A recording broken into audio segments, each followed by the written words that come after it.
Paper, a single, silent invention that changed the shape of human history. It seems so simple, pressed fibers, dried into thin sheets. Yet behind every page lies a story of empires, ideas, and quiet revolutions that reshaped the way people lived, believed, and dreamed.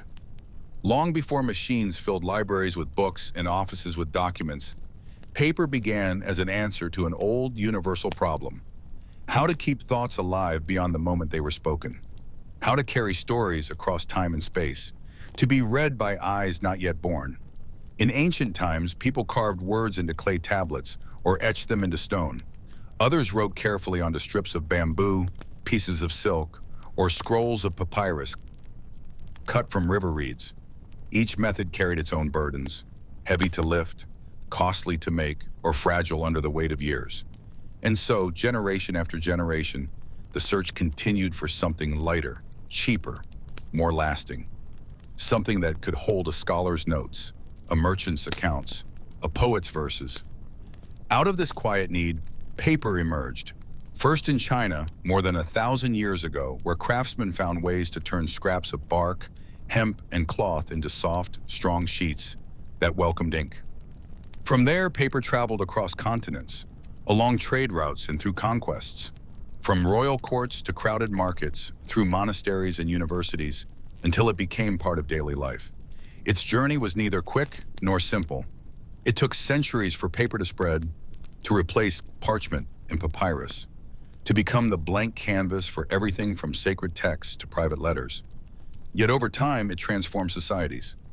It helped preserve ancient wisdom, made books affordable, fueled revolutions, and shaped the course of science and art. This story is not only about invention, but about how a single idea can ripple outward, touching lives far beyond its birthplace. How paper became the silent partner to human imagination and memory, recording triumphs and tragedies alike. Over the next 2 hours, we will follow this journey, from early human attempts to record the world, to the quiet workshops of ancient China where paper first took form, from bustling Islamic cities where paper mills hummed beside mosques and libraries, to medieval Europe where new presses filled hungry minds with books, and onward into the modern world, where paper remains both an everyday tool and a reminder of how ideas survive. Through centuries of change, paper has stayed close to us. In books passed from hand to hand, letters kept in drawers, sketches folded into pockets. And though screens now glow in our palms, the soft rustle of a turning page still carries the memory of a craft born so long ago. This is the story of paper, an invention that taught humanity to remember. Before the gentle rustle of paper became part of daily life, before ink danced easily across light sheets, the written word was a thing of weight, cost, and effort. It was a privilege carved in clay, brushed onto brittle reeds, or stretched across the skin of animals. To truly understand why the invention of paper changed everything, we must go back to when writing itself was as heavy as the thoughts it carried. Picture the dawn of recorded history, the plains of ancient Mesopotamia around 4,000 years ago. This was the cradle of cities, trade, temples, and bureaucracy. Here, scribes took soft clay tablets, smoothed them flat, and pressed wedge-shaped marks with reed styluses to form cuneiform. Once inscribed, the tablets were dried in the sun or baked in kilns, preserving records that still speak to us today. Lists of sheep, hymns to Gaum, royal decrees, legal disputes. But for all their durability, these tablets were undeniably heavy. A modest archive of tablets, each no larger than a hand, could weigh hundreds of kilograms. Knowledge quite literally had mass. This heaviness wasn't just physical, it limited what could be recorded. It forced choices. Only what truly mattered earned a place on clay. Trade records, temple inventories, laws. The daily reflections, fleeting jokes, and private hopes of ordinary people rarely made it onto tablets. The result is a past rich in public history, but almost silent about personal, intimate life. Now turn your gaze westward, to the green reed-filled banks of the Nile in ancient Egypt. Here another solution emerged: papyrus. The Egyptians learned to cut the stalks of the papyrus plant into thin strips, layer them crosswise, and pressed them into sheets that could be joined into scrolls. Papyrus was lighter and far easier to store than clay. It allowed priests to record hymns, scribes to draft letters, and officials to keep accounts that ran dozens of pages long. But papyrus came with its own constraints. It aged poorly in damp climates, cracked when folded, and its supply depended heavily on Egypt. Papyrus production was centered near the Nile Delta, meaning much of the ancient Mediterranean relied on trade networks that could be disrupted by politics, war, or natural disaster. This dependency kept prices high and limited availability. Farther north and west, in the Greek and Roman worlds and later medieval Europe, parchment and vellum became the preferred writing surfaces. Parchment, made from the scraped, stretched skins of sheep and goats, was durable, smooth, and could be folded into the codex, the ancestor of the modern book. Vellum, a finer form of parchment made from calfskin, was prized for illuminated manuscripts in sacred texts. Yet the benefits of parchment carried a steep price. Preparing animal skins took days of careful work, soaking, scraping, stretching, drying, and smoothing. A large medieval Bible could require the skins of hundreds of animals. Even a single small codex needed dozens. Books were so valuable that they were chained to reading desks, inherited like land, and locked away in monastery libraries. Knowledge was precious, but still trapped behind cost and labor. At the same time, in ancient China, writing developed along a different path. Here, bamboo slips were the standard. Each slip, brushed carefully with characters, was about the length and width of a ruler. Dozens of slips were tied together with cords to form a bamboo book. The result was sturdy, resistant to insects and moisture, but astonishingly heavy.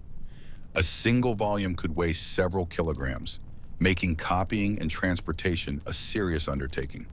For more delicate documents, scholars and officials sometimes used silk. Silk was light and beautiful, perfect for imperial edicts or special literary works, but its cost made it impractical for everyday use. The price of a bolt of silk was often out of reach, except for the wealthy or for the state itself. Despite their differences, these early materials shared something in common: scarcity. Every new text demanded time, skill, and resources that most people did not possess. Literacy itself became a marker of status. To read and write was to belong to a small, often elite circle: priests, scribes, officials, scholars. The average person lived largely outside the world of written words. Yet humanity's need to write, to record, remember, and communicate never faded. Great libraries emerged: Nineveh's clay tablet archives, Alexandria's towering scroll collections. In medieval monasteries, generations of monks labored by candlelight, copying sacred texts onto vellum, sometimes adding intricate illustrations in red, gold, and blue. Each page represented hours, even days of labor. The very weight and cost of these materials shaped what societies chose to preserve. Clay and papyrus favored brief records and scrolls. Parchment and vellum favored codices of religious or legal significance. Bamboo slips favored administrative documents and philosophical works. Entire genres of thought, personal diaries, popular stories, letters between ordinary people, often slipped through the cracks of history, too trivial to justify the effort and cost. Then, quietly and gradually, a new idea took shape, not in the grand courts of emperors or the scriptoriums of monasteries, but through the practical craft of artisans. In the early 2nd century CE, during the Eastern Han Dynasty, an official named Kai Lun is traditionally credited with refining and formalizing a process to make paper from plant fibers, old rags, and discarded fishing nets. The method was deceptively simple: reduce plant material to a pulp, suspend it in water, and then lift it out with a fine screen, letting the water drain away. The thin layer of fibers left behind would then be pressed, dried, and polished. What emerged was paper, light, flexible, and surprisingly strong. Though fragments of older paper exist from earlier centuries, Kai Lun's process marked a turning point.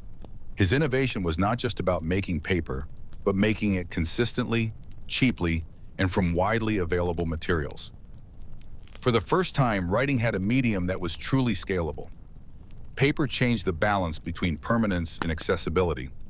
It wasn't as durable as stone, clay, or parchment, but it was light enough to carry in quantity, cheap enough to use every day, and smooth enough for brush and ink.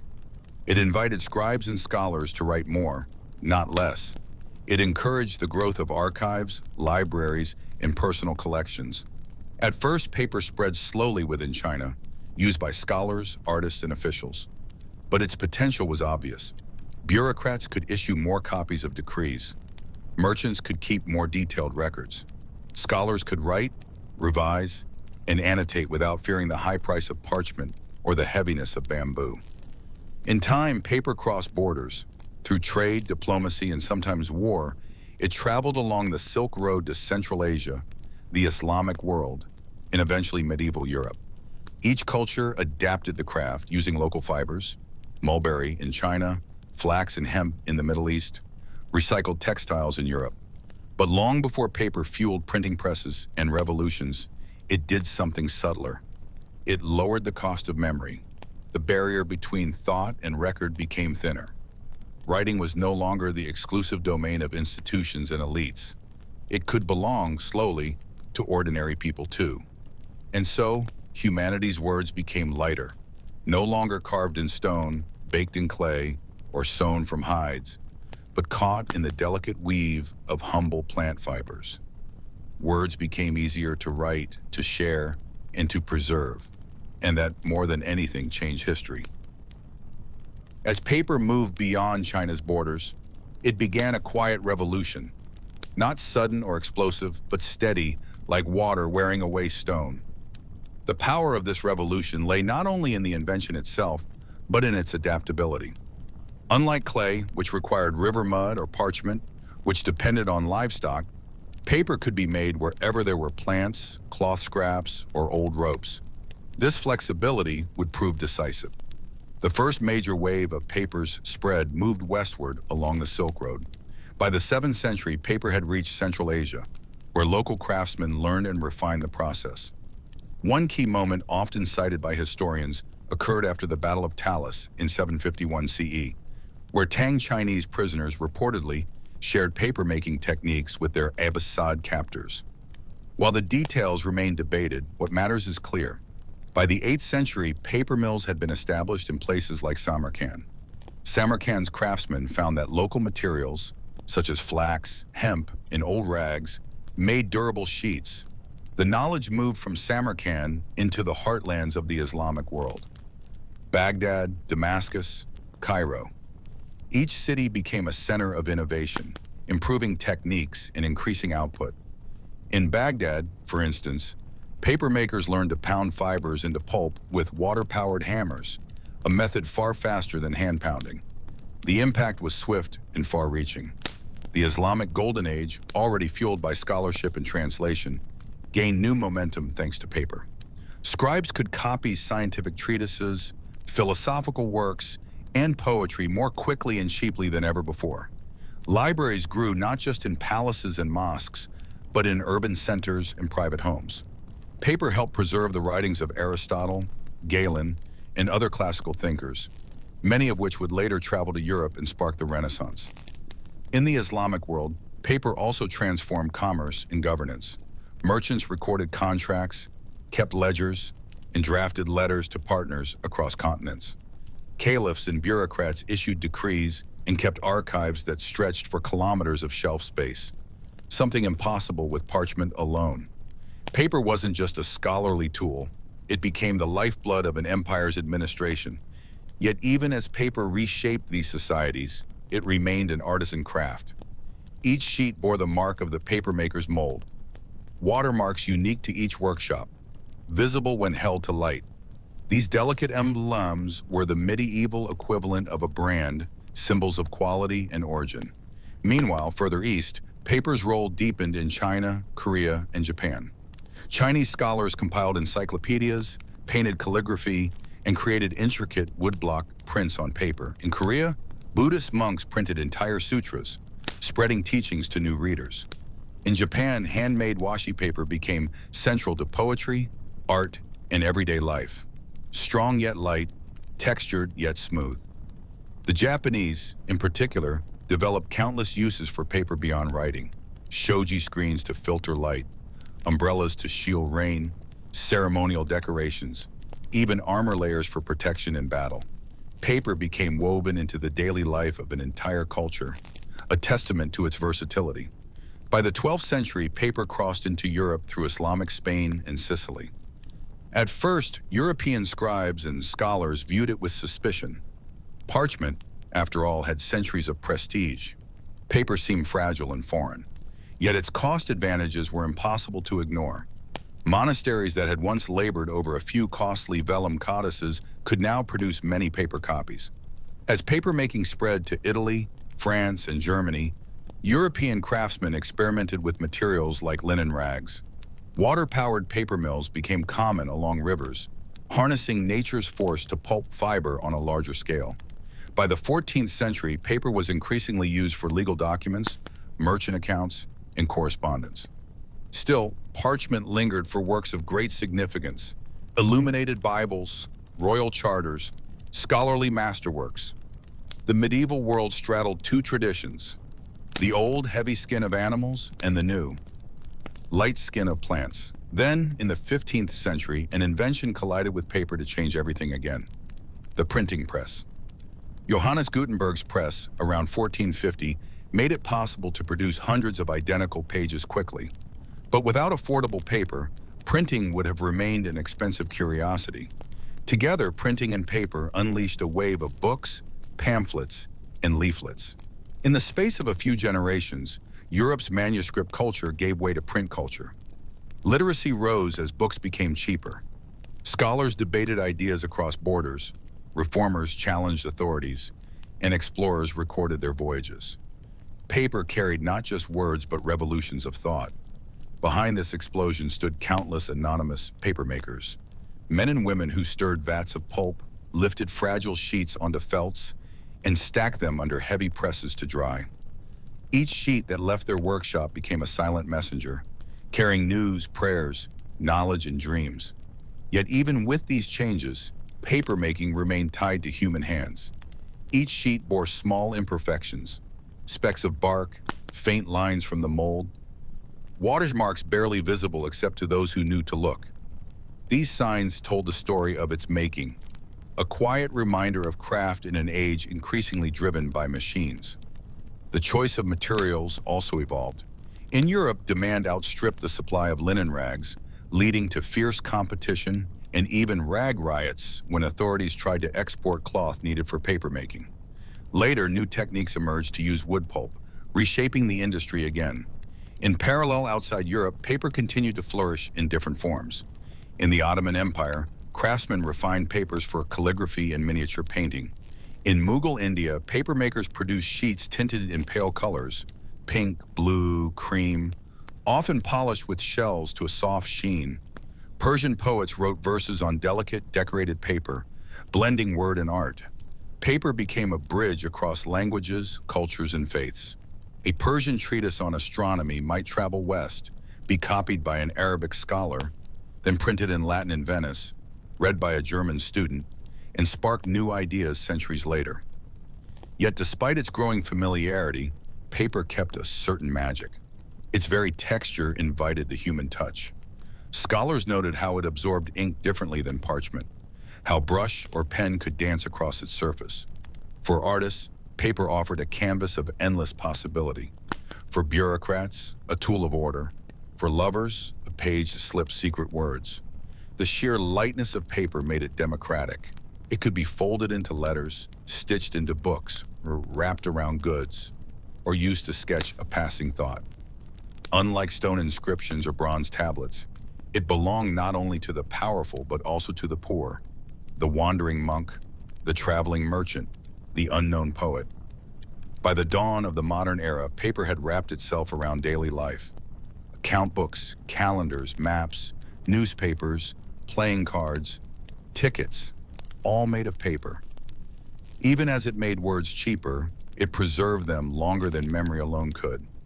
Today, we live in a world of screens and digital texts. But if we trace the genealogy of our modern information age, we find at its root the humble, handmade sheet of paper, a technology simple enough to spread yet powerful enough to transform. This second half brings part one to a natural close, from clay tablets to paper's early global journey, and hints at the revolutions it would spark. As paper found its way into new lands and languages, its presence began to ripple outward, far beyond scrolls and books alone. What had once been a specialized craft reserved for royal archives, sacred texts, and scholarly tomes slowly seeped into the daily rhythms of merchants, artisans, and townspeople. In doing so, it subtly rewired how societies thought, remembered, and organized themselves. Imagine a medieval merchant in Venice around the year 1400. In his narrow office overlooking the canals, he keeps ledgers bound in rough paper from mills in Fabriano. Each sheet is cream-colored, slightly coarse to the touch, bearing faint chain lines from the screen on which it was formed. These ledgers record ships' arrivals and departures, payments for silk and spices, debts owed and debts paid. Paper has turned trade into something measurable, trackable, no longer dependent on fading memory or trust alone. Paper, in effect, became a tool of accountability. Before it spread, merchants often relied on wax tablets or scraps of parchment, expensive and limited in supply. Now, transactions could be documented in detail, errors crossed out and corrected, new entries added, contracts, invoices, promissory notes, all could be duplicated, stored, or carried as proof. Across medieval Europe, paper helped knit together networks of commerce that stretched from Bruges to Barcelona, Genoa to Constantinople. Its influence did not stop with merchants. Town councils began keeping minutes of meetings on paper. Royal chancelleries and city bureaucracies expanded their archives, recording everything from tax rolls to legal disputes. Paper allowed the state itself to grow in complexity. More records meant more governance, more rules, and more control. In monasteries, scribes who once labored over a single parchment Bible for years could now produce multiple paper copies of sermons, theological treatises, or devotional manuals. Lay people, newly literate thanks to expanding town schools, began buying prayer books and moral guides printed or copied on paper. Where words had once been scarce and precious, they now became part of daily life. The very way knowledge was organized changed. On paper, scholars could draft and redraft, take notes in margins, create tables, diagrams, and indexes. Universities compiled lecture notes and handbooks, helping students carry ideas beyond oral lectures. Doctors recorded observations about patients. Architects sketched designs that could be revised without starting over. Meanwhile, paper's flexibility invited creativity. Artists discovered that paper sheets could be bound into sketchbooks, allowing them to experiment with perspective and anatomy away from the constraints of fresco walls. Musicians used paper to draft new compositions and share them with patrons across distant courts. The spread of paper was not merely about words, but about drawings, numbers, and music, a quiet democratization of expression. Across the Islamic world, the Ottoman Empire's bureaucratic machinery ran on paper: tax records, military rosters, diplomatic correspondence. Persian poets inscribed verses on tinted sheets, sometimes sprinkled with gold dust or framed by elaborate floral borders. In Mughal India, artisans produced paper so fine it could almost float in the air, then decorated it with jewel-toned miniatures that still astonish viewers centuries later. Paper's influence even reached beyond human language. In China, Korea, and later Japan, papermakers crafted papers for wrapping tea leaves, preserving medicine, or folding into ceremonial objects. In Japan, origami emerged, transforming flat sheets into cranes, flowers, and geometric shapes, symbols of patience, devotion, and beauty. Step by step, paper became the medium through which societies remembered themselves. Census records, property deeds, chronicles of towns and kingdoms, all found a home on fragile sheets that, paradoxically, often outlasted stone carvings defaced by weather or war. Yet this was not a straight road of progress. Paper's very strength, its lightness and abundance, made it vulnerable to destruction. Fires in medieval towns could consume libraries in a single night. Wars and invasions scattered archives, while humidity, insects, and careless handling ruined countless documents. Much of what was once written on paper has vanished. What remains is a fraction, yet still enough to glimpse the thoughts of traders, monks, poets, and rulers.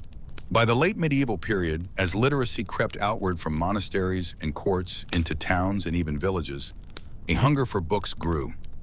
It is here that the story of paper intertwines with the transformative power of the printing press. When Gutenberg's movable type met cheap, abundant paper, the effect was explosive. A scribe working by hand could copy perhaps a dozen pages a day. A press could print hundreds. Within a generation, books that once cost as much as a small house dropped in price, becoming accessible to merchants, minor clergy, and even well-off artisans. The first wave of printed works reflected familiar priorities: Bibles, psalters, legal texts, scholastic treatises. But soon printers turned to new markets: calendars, almanacs, medical guides, popular romances, collections of sermons, even jest books. The tastes and questions of ordinary people began to shape what was printed, and thus what was remembered. In towns from Mainz to Venice, presses clattered day and night, feeding on bales of linen rags pulped and pressed into paper. Rag collectors roamed the streets, buying old shirts and sheets to keep the presses supplied. Water-powered hammers turned rags into pulp. Vats steamed with fibers, and sheets were lifted, pressed, and hung to dry in lofts open to the wind. This process still bore the touch of the human hand. The deckled edges, the faint impressions of the papermaker's mold, the watermark, unique to each mill, that floated ghost-like within the sheet. Even as production scaled up, each leaf was a small monument to craft. The spread of paper and print changed religion, too. Martin Luther's 95 Theses in 1517 might have remained a local dispute if not for paper pamphlets printed by sympathetic presses and carried by merchants and students across Europe. The Protestant Reformation became a pamphlet war. Sermons, counter-sermons, tracts, and rebuttals flowed in every direction, fueled by cheap paper and faster presses. For the first time, religious debate reached beyond theologians and bishops to artisans, farmers, and housewives who could read vernacular pamphlets. Faith itself became printed, portable, and public in a way unthinkable in the age of parchment alone. Meanwhile, explorers carried paper across oceans. When Columbus sailed west, he kept a ship's log on paper. Conquistadors and missionaries in the Americas drafted letters home, drew maps, and copied local vocabularies. In Asia, European merchants sent reports back to Lisbon, Amsterdam, and London. Paper became the medium by which the old world tried to describe and claim the new. Maps drawn on paper charted coasts and rivers. Ship manifests listed cargo. Royal charters granted monopolies. Colonization was not only a matter of ships and swords, but of written words, paper decrees that shaped destinies continents away. At the same time, paper invited private uses: diaries, household account books, family recipes, collections of proverbs, letters between distant friends. Unlike stone or bronze, paper was intimate. It welcomed everyday handwriting, clumsy or elegant, and made space for the small, human details that formal chronicles ignored. Thus, even as paper empowered empires, it also preserved glimpses of private life. A mother's letter to a son at sea, a merchant's note to his clerk, a scholar's marginal scrawl doubting his own argument. Each slip of paper carried more than words. It bore traces of breath, hesitation, humor, and longing. Paper's lightness made forgetting easier, too. Old letters burned, documents discarded, memories erased. Yet paradoxically, the very flood of paper increased the chances that some small, seemingly trivial scrap would survive. A lost letter found in a wall, a recipe scribbled on the back of an account, a doodle beside a prayer. By the close of the 16th century, paper had transformed the ways societies thought about themselves. Kings could issue decrees that reached the edges of their realms. Towns could keep continuous records of births and deaths. Scholars could build on each other's work across generations. The written word, once bound by cost and scarcity, had become a web connecting millions of minds. As the 16th century unfolded, paper's role continued to deepen, branching into ever more corners of human life. No longer limited to merchants, clerics, or scholars, it began touching the lives of artisans, farmers, sailors, and even the illiterate. Because while they might not write, they still lived in a world increasingly shaped by what others wrote. In bustling port cities like Antwerp, Lisbon, or Venice, broadsheets nailed to doors or displayed in markets announced ship arrivals, missing persons, or royal decrees. Paper became public speech, giving words physical presence. Even those who could not read might pay a town crier to read aloud, or simply ask a neighbor what the notice said. In this way, paper served as an amplifier. Words written once could echo across crowds. Meanwhile, in quieter places, a rural parish in France, a hill town in Spain, parish priests kept registers of baptisms, marriages, and burials.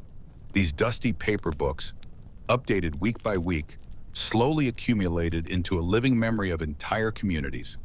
Who was born, who wed, who died too young, and who lived to see grandchildren. Without realizing it, villagers helped build an archive that future historians would one day mine for clues about ordinary life. Paper also traveled wherever armies marched. Generals drew battlefield plans, scribes copied orders, and soldiers sent letters home. Brief, hurried words that sometimes survived centuries later. In the Ottoman Empire, administrators recorded tax surveys and troop lists on paper rolls that could stretch meters long, then stored them in archives to be consulted years or decades later. Beyond statecraft and commerce, paper's real revolution lay in thought itself. Scholars now had a material companion that matched the rhythms of inquiry: quick, provisional, revisable. A student could copy a teacher's lecture, then add marginal notes. A mathematician could draw diagrams, correct them, and draw again. A philosopher could test arguments across many drafts before committing to print. This was a subtle but profound shift. Earlier, on costly parchment, writing was cautious and planned. On paper, it became exploratory. Paper allowed thinkers to think on the page, seeing their own doubts, revisions, and insights take shape in ink. Over time, this practice built habits of annotation, cross-referencing, and indexing, the ancestors of modern scholarly method. Meanwhile, paper fed an appetite for news. In the 16th and 17th centuries, news sheets and relations began appearing. Short printed reports of battles, disasters, royal births, or strange occurrences. Though far from objective by modern standards, they offered readers in one city glimpses of distant events: a flood in Prague, a comet over Paris, a siege in Constantinople. All became part of shared conversation, thanks to paper. Such news could travel surprisingly fast. Merchants, couriers, traveling students, and diplomatic envoys carried bundles of printed sheets from port to port. A ship docking in Amsterdam might unload bales of spices and equally eagerly awaited the latest pamphlets from Italy or Spain. Paper's reach also extended into the household. By the 17th century, even modest homes might keep a family Bible printed on paper, its margins filled with birth dates and notes. Women compiled recipe books, copying instructions from neighbors or inventing their own, then passing them to daughters. School children practiced letters on scraps, while apprentices kept notebooks of trade secrets and techniques. Paper, always cheaper than parchment, also invited ephemeral uses. Merchants wrapped spices, apothecaries folded powders into packets, and shopkeepers made paper bags. Festivals called for paper decorations, funerals used paper prayers, children cut silhouettes or flew paper kites. Much of this paper disappeared, thrown away or burned, but its very disposability was part of its cultural power. For the first time, written or printed words could be temporary, suited to a single day or season. At the same time, the material itself evolved. In Europe, as demand outstripped the supply of linen rags, papermakers sought substitutes: hemp, cotton, even nettles. Mills multiplied along rivers in France, the German states, and England, using water wheels to drive hammers that beat rags into pulp.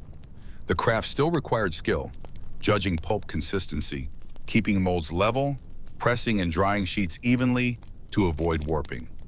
Papermakers, often organized into guilds, protected trade secrets carefully. Techniques varied by region, and watermarks, intricate symbols pressed into the paper mesh, serve both as quality marks and as a form of early branding. A paper buyer might choose sheets not only for price or thickness, but for the reputation signaled by a familiar watermark. Yet even as papermaking remained a craft, it grew steadily toward an industry. By the 18th century, large mills with multiple vats produced tons of paper annually. State bureaucracies, newspapers, and expanding book markets consumed ever more. Meanwhile, literacy continued its slow climb, reaching not just the urban middle classes, but also artisans and rural teachers. Paper's role in the scientific revolution was especially significant. Astronomers like Galileo, Kepler, and Newton sketched observations, plotted calculations, and corresponded with colleagues across Europe. All on paper, letters circulated theories and data, forming an early scientific network. Discoveries that might once have stayed local could now leap borders within weeks. In art, too, paper transformed creative process. Renaissance painters filled sketchbooks with studies of hands, drapery, and architecture. Etchers and engravers worked on copper plates, then printed images on paper that could be sold widely, democratizing art beyond the patronage of the very rich. Maps, once guarded as state secrets, began appearing in printed atlases. Explorers' notes, sailors' charts, and travelers' diaries found new life on paper, shaping how Europeans imagined the world. A merchant in London could study a printed map of Java. A student in Salamanca could read about Japan. The world grew both larger and smaller through paper. Beyond Europe, paper-making traditions evolved in parallel. In Japan, the craft of washi continued, producing papers prized for strength and beauty. Some sheets were so thin they were called dragonfly wings, yet could survive centuries. Craftsmen developed papers tinted with indigo, decorated with flecks of mica, or embossed with patterns. These papers were used in everything from poetry scrolls to fans and ceremonial robes. In Mughal India and Safavid Persia, papermakers created sheets tinted pink, blue, or pale gold, burnished smooth with stones or shells to make ink glide. Manuscripts became works of art, combining calligraphy, miniature painting, and gold illumination. Paper wasn't just a background, it was integral to the beauty of the work. In the Ottoman Empire, official documents were often recorded on long paper rolls, practical for filing and storage. Craftsmen produced both everyday writing paper and specialized grades for religious texts, illuminated manuscripts, and official decrees. The spread of paper also supported flourishing traditions of poetry and storytelling. As paper linked distant regions, it carried not just knowledge, but rumor, faith, fear, and hope. A printed tract might spread reformist ideas. A hand-copied letter could spark rebellion. A broadsheet could warn of plague. In every case, paper gave words new reach and permanence. Yet paper also had its dark sides. It enabled the bureaucratic machinery of empire, tax rolls, shipping manifests, colonial decrees that reshaped entire continents. It documented enslavement, recorded forced migrations, and cataloged human lives as property. The same medium that carried poetry and prayer also bore ledgers of human suffering. Still, through all these contradictions, paper remained fundamentally human. It bore the marks of breath and hand, the quill's hesitation, the press of a blotting sand, the impression of a watermark barely visible in light. Every crease, stain, or tear told a story of handling, of passage, of use. By the dawn of the 18th century, Europe and parts of Asia had become paper societies in a way unthinkable 3 centuries before. Armies marched on paper orders, merchants navigated by paper charts, towns kept paper archives, and families taught children to read on paper primers. Knowledge no longer lived only in memory or speech, but in countless sheets stacked in chests, libraries, counting houses, and homes. As the next century approached, a new wave of change loomed: mechanization, the search for new raw materials, and the growing belief that information itself could shape the future. But the foundation had already been laid, in pulp, water, and fiber, beaten and pressed into the sheets that quietly remade the world. By the dawn of the 15th century, Europe stood at the edge of a quiet revolution. The printing press, soon to emerge from the workshops of minds, would do more than spread ink on paper. It would bind human memory, question old truths, and open doors to new worlds. And at its heart, unseen but essential, was paper itself.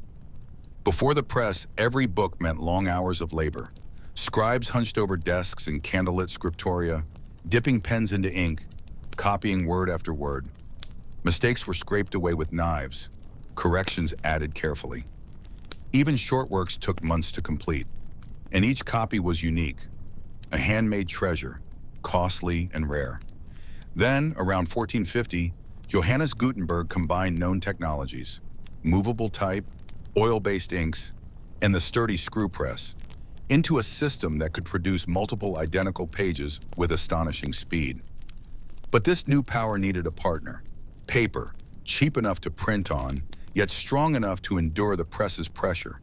Parchment had served Europe for centuries, but it was expensive and limited by the slow supply of animal skins. Paper, imported and increasingly made locally, arrived just in time. Its flexibility and relative low cost made mass production not just possible but profitable. At first, printed books still resembled their manuscript ancestors. Printers left blank spaces for initials, later added by hand. Illustrations appeared as woodcuts pressed alongside text. But slowly, the printed page developed its own language. Black letter type for authority, italics for commentary, white space to guide the eye. Each decision shaped how people read and what they remembered. Paper's role went beyond being a passive surface. It was chosen for weight, color, texture, all affecting the reader's experience. Coarser sheets suited pamphlets and broadsheets, while finer, whiter paper carried scholarly works or Bibles meant to last generations. Printers worked closely with papermakers, sometimes ordering custom sizes or watermarks bearing a press's symbol. These watermarks became quiet signatures, visible only when a sheet was held to the light, marks of pride, reputation, and identity. The press's appetite was immense. Paper mills multiplied to meet it, springing up along rivers whose currents turned water wheels.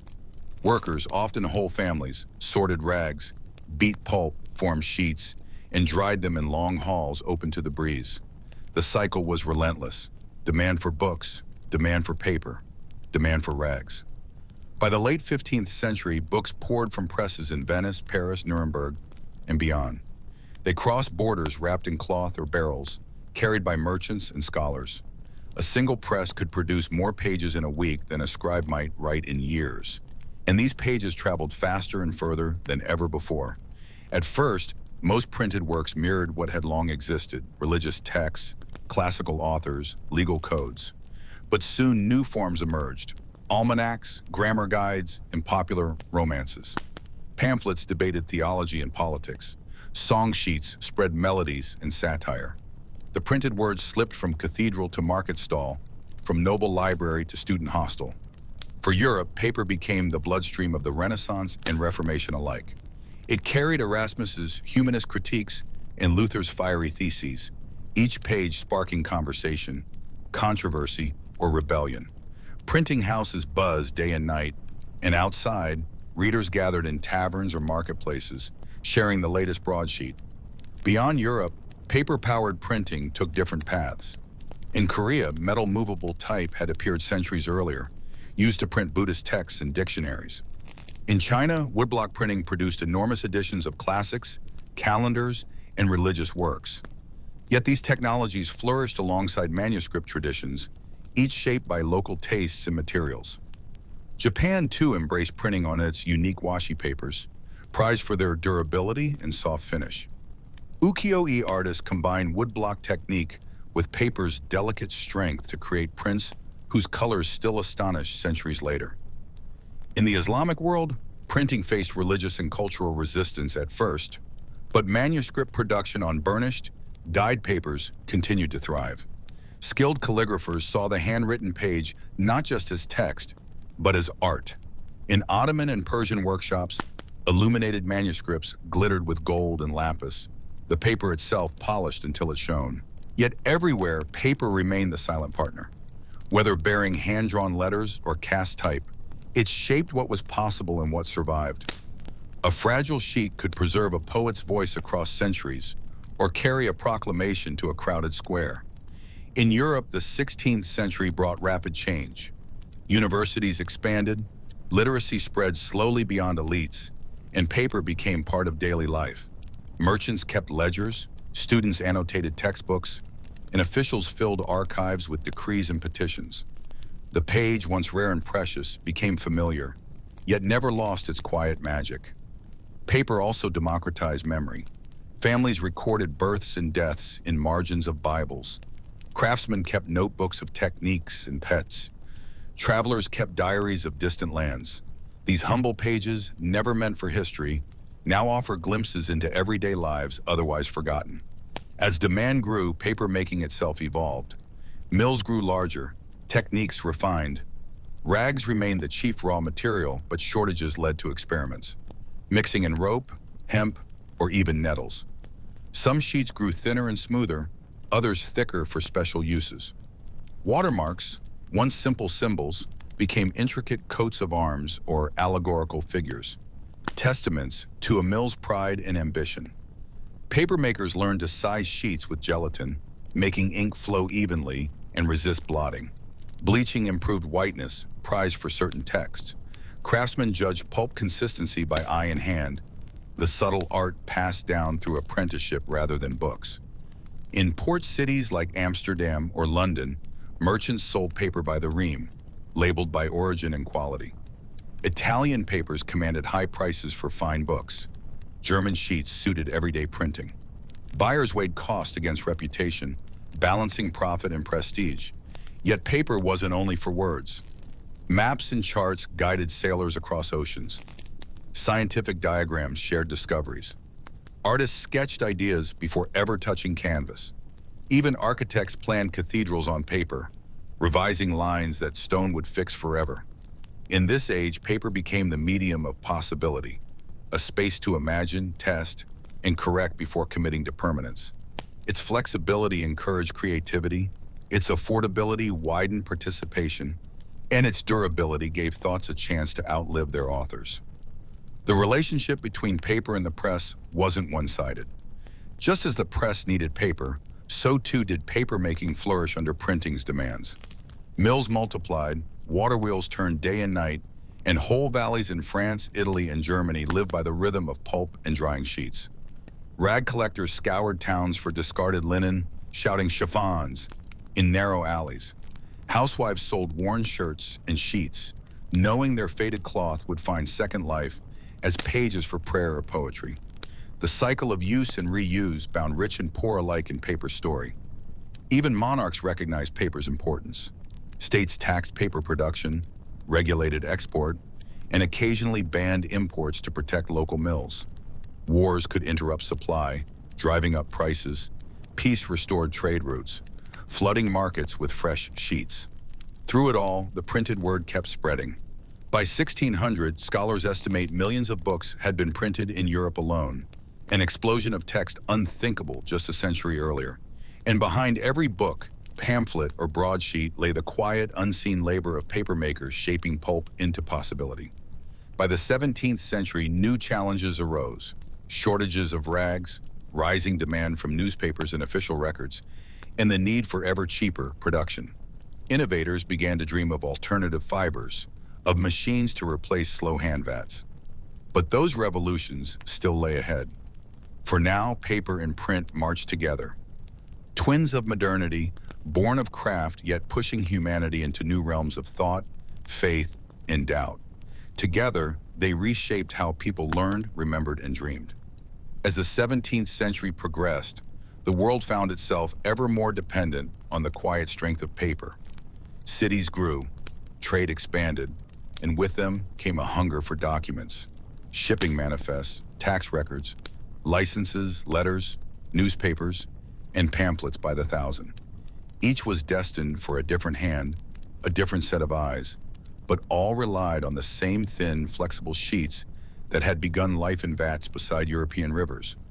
Consider for a moment the sheer variety of paper's uses. A single mill might supply paper for royal decrees, humble prayer books, merchants' ledgers, and school children's exercise books alike. Some sheets, bleached to a near-perfect white, would carry engravings of saints or maps of new colonies. Others, roughened and gray, would become everyday wrappers for goods in the marketplace, quickly stained and discarded. But no matter how grand or lowly its purpose, each sheet passed through human hands. Rags softened in water, pulp pressed and dried, then stacked, trimmed, and bundled before it could serve its final role. And that final role could be anything. Paper became the carrier of the mundane and the profound. It might hold the single, trembling signature on a death sentence, or the quiet confession of a poet writing by candlelight. It could be the surface on which a scientist sketched an experiment, or where a sailor traced the coast of a continent glimpsed through morning mist. Its blankness invited ink, imagination, and doubt alike. The press amplified this quiet power. Each turn of its screw multiplied words that might once have been whispered only to a handful of students or followers. And in doing so, paper allowed ideas to travel further, echo louder, and last longer.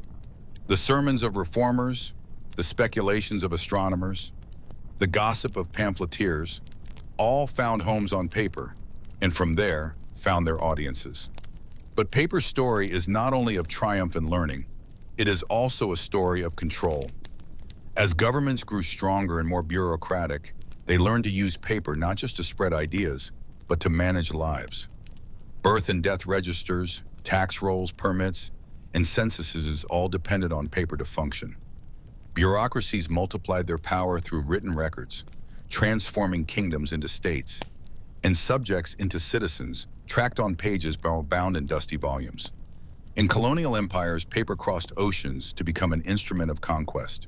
European administrators demanded local officials keep ledgers and reports, often in European languages, tying distant provinces to capitals thousands of miles away.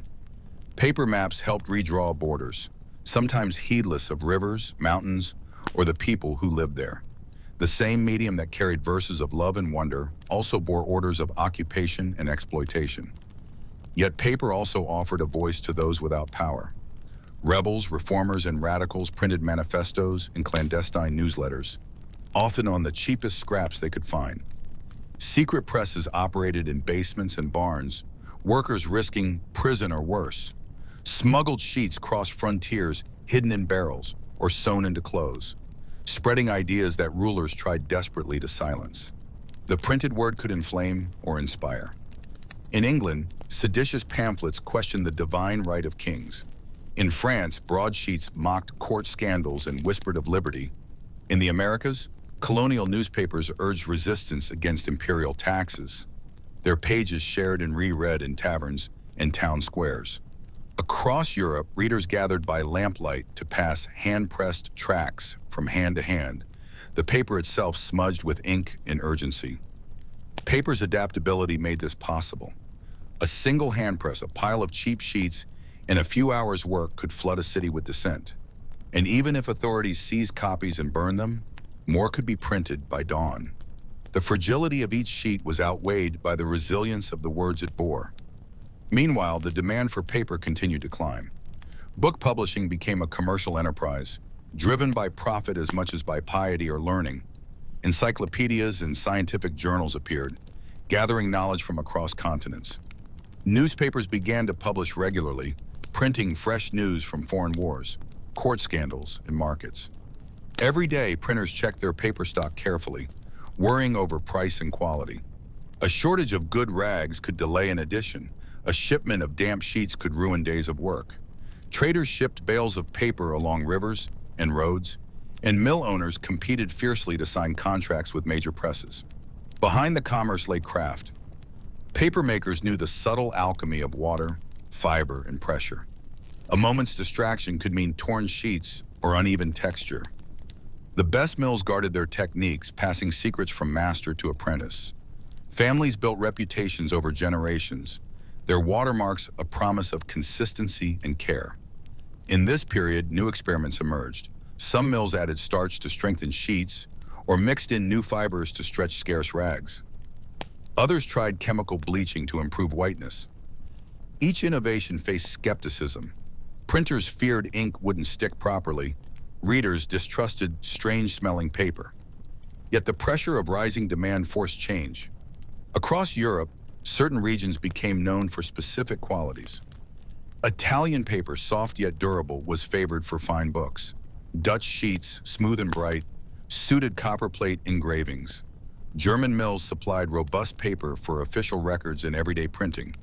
Buyers learned to recognize watermarks, a running horse, a crown, a crossbow, as signs of quality or price. In the East, traditional methods endured alongside innovation. In Japan, papermakers continued to craft washi, often by hand, prized for calligraphy, screens, and delicate prints. Each sheet reflected careful layering of fibers, brushed and pressed until nearly translucent, yet remarkably strong. China's vast papermaking tradition, dating back over a millennium, continued to supply domestic needs with papers adapted for brush calligraphy. Absorbent yet controlled, able to capture both bold strokes and subtle shades. In Korea, too, paper retained cultural prestige, used not just for books, but for art, ceremonial objects, and even windows. Through all these regions, paper became more than a tool. It wove itself into rituals and daily habits. People wrapped gifts in patterned sheets, carried documents tied with string, folded letters in distinctive styles before sealing them with wax. The rustle of paper became part of life's rhythms. In Europe, printed almanacs guided farmers through planting and harvest. Prayer books comforted the sick and the dying. Paper fans cooled courtiers in summer, while pasted sheets advertised plays and auctions in crowded streets. Even the mundane, grocery lists, recipes, school assignments, quietly shaped family and community memory. And still, the press drove demand ever higher. Newspapers, once weekly, became daily. Commercial catalogs appeared, selling everything from cloth to coffee. Satirical prints mocked political figures. Children's books taught letters through rhyme and illustration. Each new genre drew new readers, widening literacy and changing how people saw themselves. Yet the very success of papermaking carried seeds of crisis. By the 18th century, Europe faced chronic rag shortages. Wars, rising populations, and booming print industries competed for the same dwindling resource. Prices climbed, mills closed, and governments debated bans on exporting rags. Inventors and scholars began seeking substitutes. Some proposed straw, others mulberry bark, others sawdust or cotton waste. Experiments yielded mixed results: paper too brittle, too yellow, or too soft to hold ink properly. Yet the need was urgent and ingenuity persistent. In 1798, a French inventor named Nicolas Louis Robert built the first successful papermaking machine, able to produce a continuous roll rather than single sheets. Though crude at first, his idea laid the foundation for what would become the four-denier machine, perfected in England in the early 19th century. This breakthrough promised to meet ever-growing demand, but also threatened the old world of handcraft. Mills faced choices: invest in costly machines, risk obsolescence, or cling to traditional markets that valued handmade paper. The age of hand-pressed sheets, water wheels turning beside quiet rivers, and apprentices lifting frames from vats was drawing to a close. Yet even as technology transformed production, the essence of paper endured. A fragile web of fibers, shaped by water and skill, ready to carry words across time and distance. And so, as the 18th century gave way to the industrial 19th, paper stood at a threshold. From the rhythms of craft to the speed of machinery, from local markets to global trade. But before we explore that revolution, we must understand how paper, across centuries, had quietly changed the very way humans think, remember, and imagine. By the close of the 18th century, paper stood on the edge of a transformation as profound as Gutenberg's press centuries before. What had begun as a handcrafted material, shaped in small batches by skilled papermakers, now faced the relentless logic of industry. Steam, iron, and invention promised to turn paper from an artisanal product into a mass commodity. And behind it all lay the same quiet need that had driven its story from the start: humanity's insatiable hunger to record, to communicate, to leave marks behind. At the heart of this change was a simple yet revolutionary idea. Instead of making paper sheet by sheet, why not create a continuous roll? For generations, papermakers had dipped wooden frames, called molds, into vats of pulp, letting fibers settle before pressing and drying each sheet. The rhythm was slow but familiar, honed by centuries of craft. Each sheet bore subtle signs of its birth, deckled edges, watermarks, and faint ridges left by the mold's wires. To the trained eye, a single page could reveal where, when, and even by whom it had been made. But as the 18th century turned into the 19th, demand outpaced tradition. Newspapers had become daily fixtures in urban life, fueled by political revolutions and restless curiosity. New industries demanded ledgers, invoices, packaging. Literacy rates rose, bringing novels, textbooks, and cheap pamphlets into more hands than ever before. All of this strained the old system to its limits. In France in 1798, Nicolas Louis Robert built what is widely considered the first papermaking machine. Though crude, his invention showed that paper could indeed be formed as a continuous web on a moving belt, then pressed and dried in sequence. The idea traveled to England, where the Fourdrinier brothers, with engineer Brian Donkin, perfected it into the Fourdrinier machine, a marvel of gears, belts, and rollers that could run day and night. Where once a single vat team might produce hundreds of sheets in a day, a machine could now churn out miles of paper, and crucially, it could do so with uniform thickness and finish. The consistency prized by printers eager to avoid smudged type or blotched illustrations. Yet the rise of machines did not come without conflict. Skilled papermakers feared for their livelihoods. Some mills clung to handmade production, serving niches that valued deckled edges and textured surfaces. Debates erupted over quality. Could machine-made sheets ever match the strength and beauty of handcrafted paper? In many ways, it mirrored larger tensions of the Industrial Revolution, as hand and machine, craft and capital, tradition and progress collided. Parallel to this mechanical leap was the search for new raw materials. Europe's papermaking had always depended on linen and cotton rags. But wars, growing populations, and voracious printers turned these scraps into precious commodities. Prices rose, shortages spread, and paper mills sent agents far afield to gather worn clothes and discarded linens, a trade that became so vital that laws sometimes restricted rag exports to keep supplies local. Experiments began. Straw, esparto grass, and even wood shavings were tested, often producing coarse or brittle paper. But by the mid-19th century, inventors in Germany and Canada had refined chemical pulping methods, turning wood itself, long considered too resinous and fibrous, into usable pulp. The sulfite and later craft processes revolutionized papermaking, unlocking vast new forests as raw material. This shift to wood pulp was momentous. It freed papermaking from rag collectors, lowered costs, and fueled an explosion of cheap print. Newspapers sold for pennies, dime novels, political leaflets, and school primers. But it also brought environmental costs, deforestation, chemical pollution of rivers, and a gradual decline in paper longevity.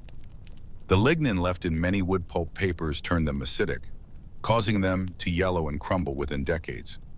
An ironic fate for a material meant to preserve memory. The spread of machines and new pulping methods transformed paper mills themselves. Where once a mill might have been a family affair beside a modest stream, by the late 19th century, it was often a roaring complex powered by steam engines or hydroelectric turbines. Mills expanded into massive buildings of iron and brick, their machinery tended by dozens or hundreds of workers. Yet even in these industrial giants, elements of the old craft survived. Pulp still had to be beaten to the right consistency. Water quality still mattered, as minerals could stain or weaken sheets, and skilled workers still checked finished rolls for flaws invisible to untrained eyes. The types of paper multiplied. Beyond writing and printing papers came specialized products: wallpaper, banknotes, cigarette paper, photographic paper, and cardboard. Each required adjustments in fiber mix, sizing, and finish. Engineers and chemists joined papermakers, developing dyes, coatings, and additives to meet new demands. Banknote paper, for instance, had to be both durable and difficult to counterfeit, often made with unique watermarks, colored threads, or special fibers. Wallpaper combined strength with printability and resistance to fading. Artists demanded paper that could hold ink or pigment without feathering, while publishers of illustrated magazines sought smooth, glossy sheets to reproduce photographs. Paper became ubiquitous, wrapping sugar, lining drawers, cushioning fragile goods. In offices, new machines, typewriters, duplicators, adding machines, created still more uses. Bureaucracy grew in step as businesses and governments kept carbon copies, forms, and files. The modern world's appetite for paper seemed endless. By the dawn of the 20th century, global trade had created vast supply chains. Scandinavian forests fed mills in Britain and Germany. Canadian pulp crossed the Atlantic. Asian mills supplied local and export markets alike. Steamships and railroads moved raw pulp and finished rolls across continents. Yet in this sea of modernity, some held to older ways. Handmade paper, with its texture and irregularity, retained its charm for artists, calligraphers, and bibliophiles.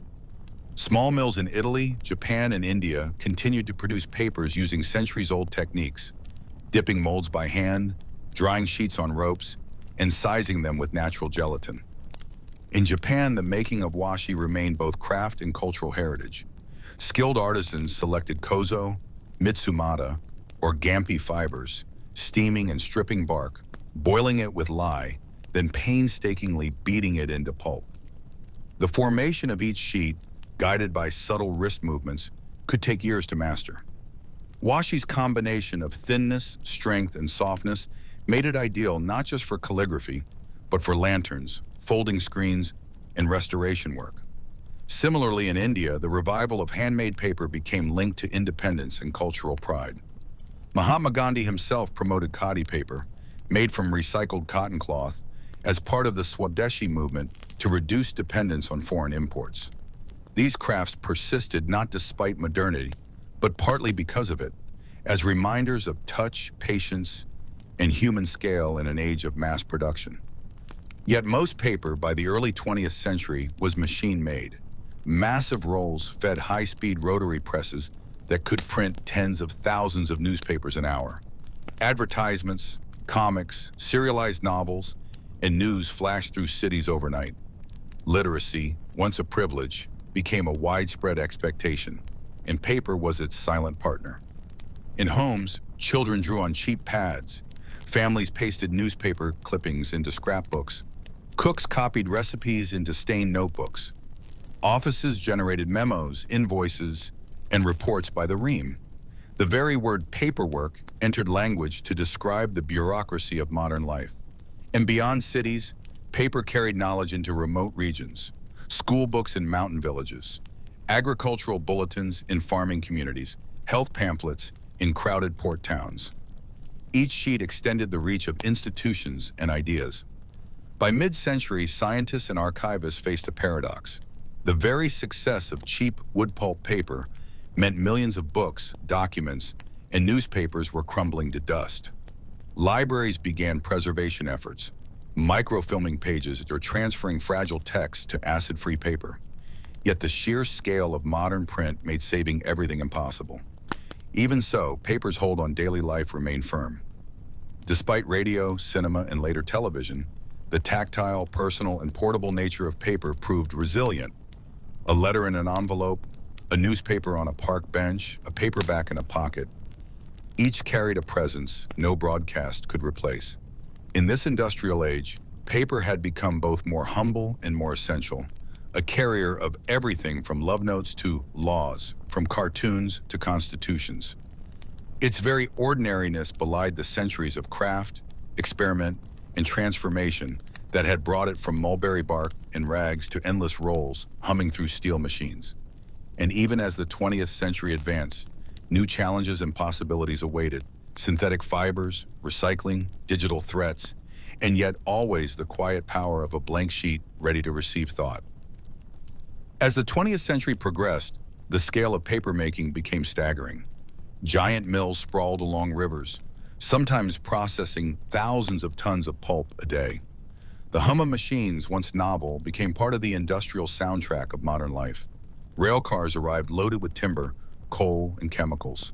Trains departed carrying rolls of newsprint and cartons of writing paper bound for distant cities. Yet behind these colossal operations remained the delicate alchemy first discovered centuries earlier. Cellulose fibers, water, and pressure transformed into something both strong and subtle. Engineers and chemists refined every stage: pulping, bleaching, siding, drying, and calendaring. Each process aimed at consistency, brightness, and cost efficiency. As demand grew, environmental consequences multiplied. Rivers near mills darkened with waste. Forests fell faster than they regrew. In some places, entire valleys were reshaped by logging roads and clear cuts, changing not just landscapes but local ways of life. By mid-century, public concern began to rise. Pollution controls were introduced, and some mills invested in cleaner processes and reforestation. Simultaneously, the world of paper diversified beyond anything the early papermakers could have imagined. Packaging boomed alongside consumer culture. Cereal boxes, gift wrap, shopping bags, and product inserts all added to daily consumption. Disposable paper products, napkins, tissues, paper towels, cups, and plates shifted habits, promising convenience but increasing waste. In offices, paper became both symbol and engine of bureaucracy. Files multiplied, reports thickened, and carbon paper enabled duplicate copies long before photocopiers appeared. Later, xerography and laser printing revolutionized the production of documents, but still relied on reams of paper stacked in supply rooms. The rise of mass literacy created new genres: pulp magazines, comic books, paperbacks sold in drugstores and airports. Each format depended on cheap, quickly produced paper, never meant to last for centuries, but to deliver stories, ideas, and entertainment at prices ordinary readers could afford. Despite industrialization, craft traditions endured in parallel. Fine printmakers demanded cotton rag paper, soft yet resilient, to capture the delicate lines of etchings and lithographs. Watercolorists and calligraphers sought textured sheets that could hold pigment without warping. Handmade paper retained cultural and artistic prestige, prized for its tactile warmth and visible fibers. In Japan, washi makers carried forward centuries-old methods, often as family trades passed from parent to child. The process remained deeply physical. Stripping bark by hand, boiling and beating fibers with wooden mallets, forming sheets with careful swirls of the mold to create strength and evenness. Each sheet bore the faint signature of its maker's touch. Similarly, in Europe and North America, small artisanal mills revived interest in hand-laid papers for limited edition books, wedding invitations, and fine stationery. Customers valued not just the sheet, but the story of its making, a quiet rebellion against the anonymous uniformity of mass production. Paper's role in memory also deepened. Diaries, journals, and family scrapbooks turned blank pages into personal archives. Children scrawled drawings, recipes taped to kitchen walls, love letters folded into drawers. All became intimate layers of history, often overlooked yet profoundly human. And still, the newsprint press thundered on, its pages telling of wars, scientific breakthroughs, political upheavals, and cultural shifts. During World Wars, paper was rationed, its scarcity felt keenly by civilians and soldiers alike. Leaflets dropped from airplanes carried propaganda across enemy lines. Soldiers at the front cherished letters from home, each envelope a tangible link to normal life. In times of crisis, paper offered permanence against loss, lists of the missing, official certificates, and hastily kept journals that later became testimonies. Anne Frank's diary, written in a small plaid notebook, remains one of the 20th century's most poignant reminders of paper's quiet power to witness and preserve. In peacetime, the rise of paperback books democratized literature. Novels, once costly, now sold for cents, filling pockets, nightstands, and bus seats. From detective stories to poetry, entire worlds traveled in slender, flexible volumes. Paper as a passport to imagination. As the century advanced, recycling emerged as both necessity and ideal. Scrap paper from offices, trimmings from print shops, and post-consumer waste began to be pulped into new sheets. While recycled paper often carried a grayish tint or flecks from inks, It offered a way to stretch resources and reduce landfill waste. Paper also found new forms beyond the traditional sheet.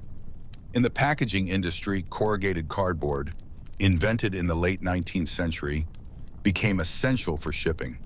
Lightweight yet strong, its fluted inner layer cushioned goods traveling across continents. By mid-century, cardboard boxes formed the backbone of global trade. In advertising, glossy-coated papers allowed vibrant images to capture consumer attention. Magazines dazzled with color photography, and catalogs invited readers to imagine better homes, wardrobes, and holidays. This marriage of paper and persuasion fueled consumption and shaped modern aspirations. Schools and universities consumed endless supplies of exercise books, examination papers, and library cards. Even as typewriters and later computers entered classrooms, essays and notes continued to live on lined sheets, each page bearing traces of thought in margins and corrections. In the legal world, archives swelled with contracts, deeds, and case files. Paper trails became metaphors for accountability and transparency, as well as for bureaucratic inertia. In medicine, patient records filled shelves. In business, invoices and ledgers documented every transaction. Meanwhile, the printed word challenged authority as it always had. Underground newspapers, samizdat in the Soviet bloc, and leaflets in authoritarian states circulated at great risk, keeping dissent alive. Each clandestine page spoke to the enduring power of ink on paper to resist silence. By the late 20th century, digital technologies arrived. Word processors, databases, and email promised a paperless office. Yet paradoxically, paper consumption often rose as documents were printed, circulated, corrected, and printed again. The reliability, portability, and familiarity of paper proved stubbornly indispensable. Even as screens multiplied, paper held symbolic and sensory value. A diploma printed on heavy stock, a ticket stub from a first concert, a handwritten recipe card passed through generations. These objects carried weight far beyond their cost. In publishing, artists and designers experimented with form. Pop-up books, textured covers, fold-outs, and limited editions turned paper itself into art. The medium shaped the message. A poem letterpressed onto thick cotton paper felt different, read differently than words scrolling on a screen. For artists, paper offered both surface and substance. It could be torn, folded, molded, or layered into collages and sculptures. Origami transformed flat sheets into intricate forms, while papier-mâché built lightweight structures from humble scraps. At the same time, conservationists faced challenges of preservation. Newspapers printed on acidic pulp from the late 19th and early 20th centuries decayed rapidly. Libraries and archives invested in climate-controlled storage, deacidification treatments, and microfilming. Yet no technology perfectly replaced the physical presence of paper, the smell of old books, the slight crackle of brittle pages. By century's end, global paper production surpassed hundreds of millions of tons annually. Mills modernized with computerized controls, energy recovery systems, and water recycling to reduce environmental impact. Sustainable forestry certifications emerged, seeking to balance demand with ecological stewardship. Yet the paradox remained. Paper, so vital for knowledge, culture, and daily life, also consumed forests, water, and energy. Efforts to increase recycled content, reduce basis weight, and extend product life reflected both environmental consciousness and economic necessity. Looking back, the industrial age of paper reshaped societies in ways subtle and profound. It enabled mass education, rapid news, modern bureaucracy, and global commerce. It gave voice to protest and tools to govern. It wrapped goods, preserved memories, and sparked imaginations. Paper's history in the modern era is not merely a story of machines and output, but of people. Mill workers rising before dawn, editors reading proofs late into the night, students filling notebooks, artists coaxing form from fiber, and readers everywhere turning pages. As the 21st century began, digital screens seemed poised to overtake paper's central role. Yet even amid emails and ebooks, paper's tactile presence endured. In the quiet pause before writing a note, in the rustle of a turning page, in the permanence of ink pressed into a record. And so, the industrial tide that had swept paper into every corner of modern life left behind both challenges and legacies, and set the stage for the next chapter, an age of recycling, reinvention, and digital coexistence. As paper spread through the industrial age, it moved quietly from mills and printing houses into the most private corners of daily life. Beyond ledgers, newspapers, and books, it became part of everyday rituals so subtle that people often stopped noticing it altogether. Yet these humble sheets, scraps, and rolls shape the rhythm of life, from waking to sleeping, from celebration to grief. Imagine an ordinary morning in the late 19th or early 20th century, sunlight filtering through thin curtains printed with floral patterns. By the bedside lies a dog-eared novel or a folded letter read and reread until the creases turn soft. Nearby, a calendar hangs on the wall, each date waiting to be crossed off. Even before stepping outside, paper frames the day, a printed prayer card on a dresser, a scrap of newspaper tucked under a teacup to catch spills, a receipt folded into a wallet. In the kitchen, paper's presence multiplies. Recipes are scrawled on slips of lined paper, some handed down from mothers and grandmothers. Sugar and flour arrive wrapped in stout brown paper bags, whose tops are folded down neatly or torn off in haste. Matches come in small cardboard boxes, their sides worn smooth by repeated striking. A child might sit at the table with a pencil and blank sheet, drawing houses or horses, each line a quiet act of creation. Step outside and paper follows. Shop windows display advertisements on colored posters announcing sales, concerts, or traveling fairs. The local grocer wraps cheese and butter in wax paper, while the butcher carefully folds fresh cuts into white paper, sealing them with a practiced flick of the wrist. Newsboys shout headlines, holding up folded papers still warm from the press. Tickets are punched on trams and buses, small rectangles tucked into pockets or discarded onto pavements. At school, paper is both tool and witness. Children copy alphabets into exercise books, the smell of ink and damp paper mixing in classrooms. Teachers write sums on stiff card flashcards, passing them hand to hand. Report cards are printed on crisp sheets. The weight of each mark felt keenly in a child's heart and a parent's sigh. Libraries issue small paper cards, stamped with due dates that march steadily toward the present. Paper enters ritual and celebration too. Birth certificates on heavy official stock announce arrivals. Wedding invitations, embossed or handwritten, call friends and family to gather. Birthdays bring crepe paper streamers and folded cards filled with careful or playful messages. And when life ends, paper records it.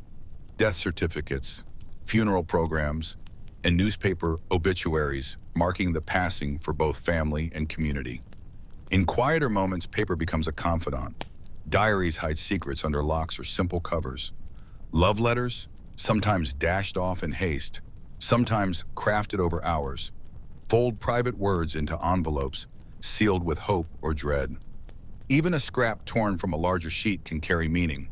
A note left on a kitchen table, a phone number jotted during chance meetings, a list of groceries that speaks to daily care. Artists and craftspeople have long turned to paper as medium, not merely surface. Paper cuts, silhouettes, and collages reveal how absence, the empty spaces left behind, can hold as much meaning as inked lines. In some cultures, folded paper figures serve as offerings, tokens of respect or remembrance, burned at altars to carry messages to ancestors. For many people, paper became the keeper of family memory. Recipe cards stained with flour and oil held not just instructions, but voices of those who first wrote them. Children's drawings, yellowing in drawers, carried glimpses of how they once saw the world. Letters from parents or lovers, tied with ribbon or string, held words never spoken aloud. Even ration books and wartime identity papers, tucked away in boxes, later served as quiet reminders of hardship and resilience. Businesses too lived on paper. Account books tracked each coin in and out, ledgers balanced at candlelit desks. Shipping crates bore stenciled labels and pasted bills of lading, paper bridges connecting buyer and seller across oceans. In city offices, clerks stamped forms, filed carbon copies, and typed correspondence that flowed daily through the mail. And paper carried power, sometimes subtly, sometimes bluntly. Official seals on certificates could open doors to marriage, employment, education, or bar them. Identity papers determined where one could live or travel. Property deeds drew lines on maps and lives alike. Even a scrap of paper could shift a life's course. A ticket to board a ship, a draft notice, a telegram bearing joyful or tragic news. Amid these uses, paper remains strangely fragile. A misplaced letter might never reach its destination. Water could turn records to pulp. Fire could erase centuries and hours. Yet precisely because it could be mobbed, paper demanded care. Envelopes carefully addressed, documents stored in boxes, books kept on shelves away from damp. In homes, scrap paper found second lives. Old newspapers lined drawers, wrapped glassware, or lit fires. Children used the backs of discarded forms for drawing or practicing handwriting. In times of scarcity, even the smallest piece could be saved, its blank space too precious to waste. Paper also served as a mirror of social change. As literacy spread, so too did the kinds of paper products people used. Almanacs, calendars, school books, cheap novels, magazines. The styles of paper reflected class and occasion. Rough brown for packages, smooth white for formal letters, pastel sheets for personal notes, gilt-edged cards for holidays. Religious life left its mark in paper too. Prayer cards bore images of saints, psalms, or comforting verses. Hymnals and prayer books passed through generations, pages thinned at favorite passages. In some traditions, slips of paper with prayers were tucked into walls, worn smooth by countless fingers. In daily commerce, paper was ever present yet easily overlooked. Receipts filled pockets and purses, sometimes lost before day's end. Bills arrived folded into envelopes, reminders of modern obligations. Packaging protected goods, but also carried brand names and advertising, shaping desire and choice before the box was even opened.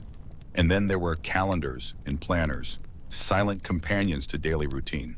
Appointments penciled in, birthdays circled, tasks crossed out, each mark tracing intentions and passing time. A year's worth of plans could live on a single folded sheet or in a bound diary small enough for a coat pocket. Beyond practical uses, paper held hope. Blank pages invited new beginnings. A resolution written on New Year's Day, a poem drafted late at night, a business idea sketched on a napkin. For every printed sheet in circulation, countless blank ones waited, quiet reservoirs of possibility. Even discarded, paper told stories. Margins carried doodles and notes. Backs of envelopes became spaces for sums or directions. Receipts bore the names of shops that no longer existed. Archaeologists and historians learned as much from scraps, shopping lists, personal letters, tax records, as from grand monuments. By the 20th century, global trade networks meant that paper used in a single household could carry fibers from forests half a world away. A student's notebook in Chicago might be made from Canadian spruce, a magazine in Paris from Scandinavian pine, packaging in Tokyo from Southeast Asian pulp. Paper thus became both intimate and global, connecting everyday gestures, writing a note, wrapping a gift, to vast landscapes and economies. In every sheet lay hidden histories, forests felled, rivers harnessed, workers' hands guiding pulp through rollers. And yet, for most users, paper remained almost invisible. Its familiarity bred forgetting. Only when a treasured letter was lost, a favorite book damaged by water, or a newspaper yellowed to fragility did its material nature reappear, reminding us of its delicate strength. Through these countless uses, paper wove itself into the fabric of daily life, not just as a tool, but as a witness and partner in human story. And so, from grand ceremonies to the quietest corners of home, paper's presence persisted, silently shaping and recording the rhythms of modern existence. By the late 20th century, paper had fully embedded itself into nearly every waking moment, quietly shaping how people planned, remembered, and related to each other. Yet, like so many everyday tools, its very familiarity hid the depth of its influence. Consider the humble grocery list. It might be scribbled on the back of an envelope torn from a notepad, or written on a sticky note that clings stubbornly to a refrigerator door. But beyond its practical purpose, it speaks of care, planning meals, remembering a child's favorite cereal, noting a dinner guest's allergy. In that sense, even a scrap of paper becomes a small act of love. Similarly, the blank greeting card, waiting to be filled, holds silent potential. A birthday wish, an apology, or a word of encouragement might be written inside, transforming the card from an object into a message, a bridge between hearts separated by distance or silence. The same piece of cardstock that lay meaningless on a store rack becomes priceless when covered in familiar handwriting. In workplaces, paper both enabled and recorded the pulse of daily labor. Memos slipped between desks, printed schedules taped to walls, expense reports stamped approved or rejected. Even in industries driven by machines and steel, paper held authority. Work orders directed production lines, quality checklists caught defects before shipment, and printed training manuals shaped new employees' skills. For those who traveled, paper became proof of movement. Tickets bore the names of faraway places, and each stamp in a passport recorded entry into another land. Luggage tags, city maps, and folded brochures cluttered pockets and suitcases, each piece a reminder of steps taken and sights seen. Students, too, traced their educational journey on paper. Report cards marked progress or struggle. Essays carried a teacher's red scrawl of critique or praise. Diplomas, embossed and framed, testified to years of effort. Even years later, a forgotten notebook might surface, its margin doodles and notes offering glimpses of who they once were. Paper held a curious duality. It was both incredibly transient and unexpectedly enduring. A receipt might be discarded the same day, yet centuries-old letters in archives could still whisper stories to future generations. In the moment, few imagined their scribbles could outlive them, yet countless ancestors speak to us today through the inked lines they left behind. In medicine, paper bore life and death significance. Doctors' notes, prescription slips, and patient charts shaped treatments and decisions. Errors in these records could mean tragedy. Precision could save lives. Later, as hospitals digitized, staff still clung to paper backups, instinctively trusting the physical document more than the flicker of a computer screen. Even beyond words, paper carried meaning through marks and symbols. A stamp of approval, an embossed seal, or an official watermark transformed an ordinary sheet into something legally or emotionally powerful. Marriage certificates, property deeds, and birth records became not just paper, but evidence of identity, belonging, and right. Artists and designers stretched paper's potential further. In the world of fashion, dressmakers sketched ideas on tissue-thin pattern paper before cutting expensive fabric. Architects layered blueprints, each revision building towards structures of steel, glass, and concrete. Animators filled stacks of paper with sequential drawings, bringing characters to life frame by frame. In many homes, paper found its most sentimental roles through albums and scrapbooks.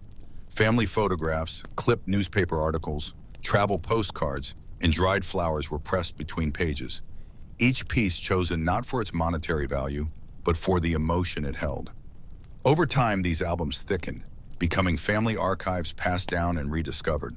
Ceremonies and holidays multiplied paper's presence. Children cut snowflakes from folded sheets in winter, made Valentine cards from red and pink construction paper, and crafted paper lanterns for festivals.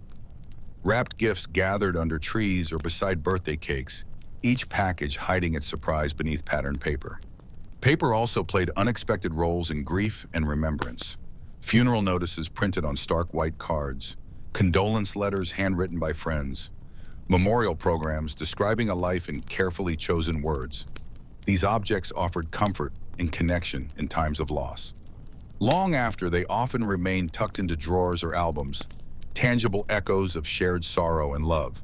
Across cultures, paper sometimes crossed into the spiritual.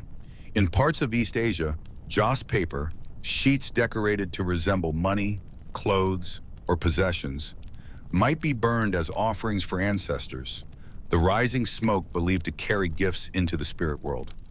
In Tibetan Buddhism, prayer flags, squares of cloth often screen printed on cotton or silk, but inspired by ancient woodblock printed paper prayers, fluttered in mountain winds, their words carried outward to bless all beings.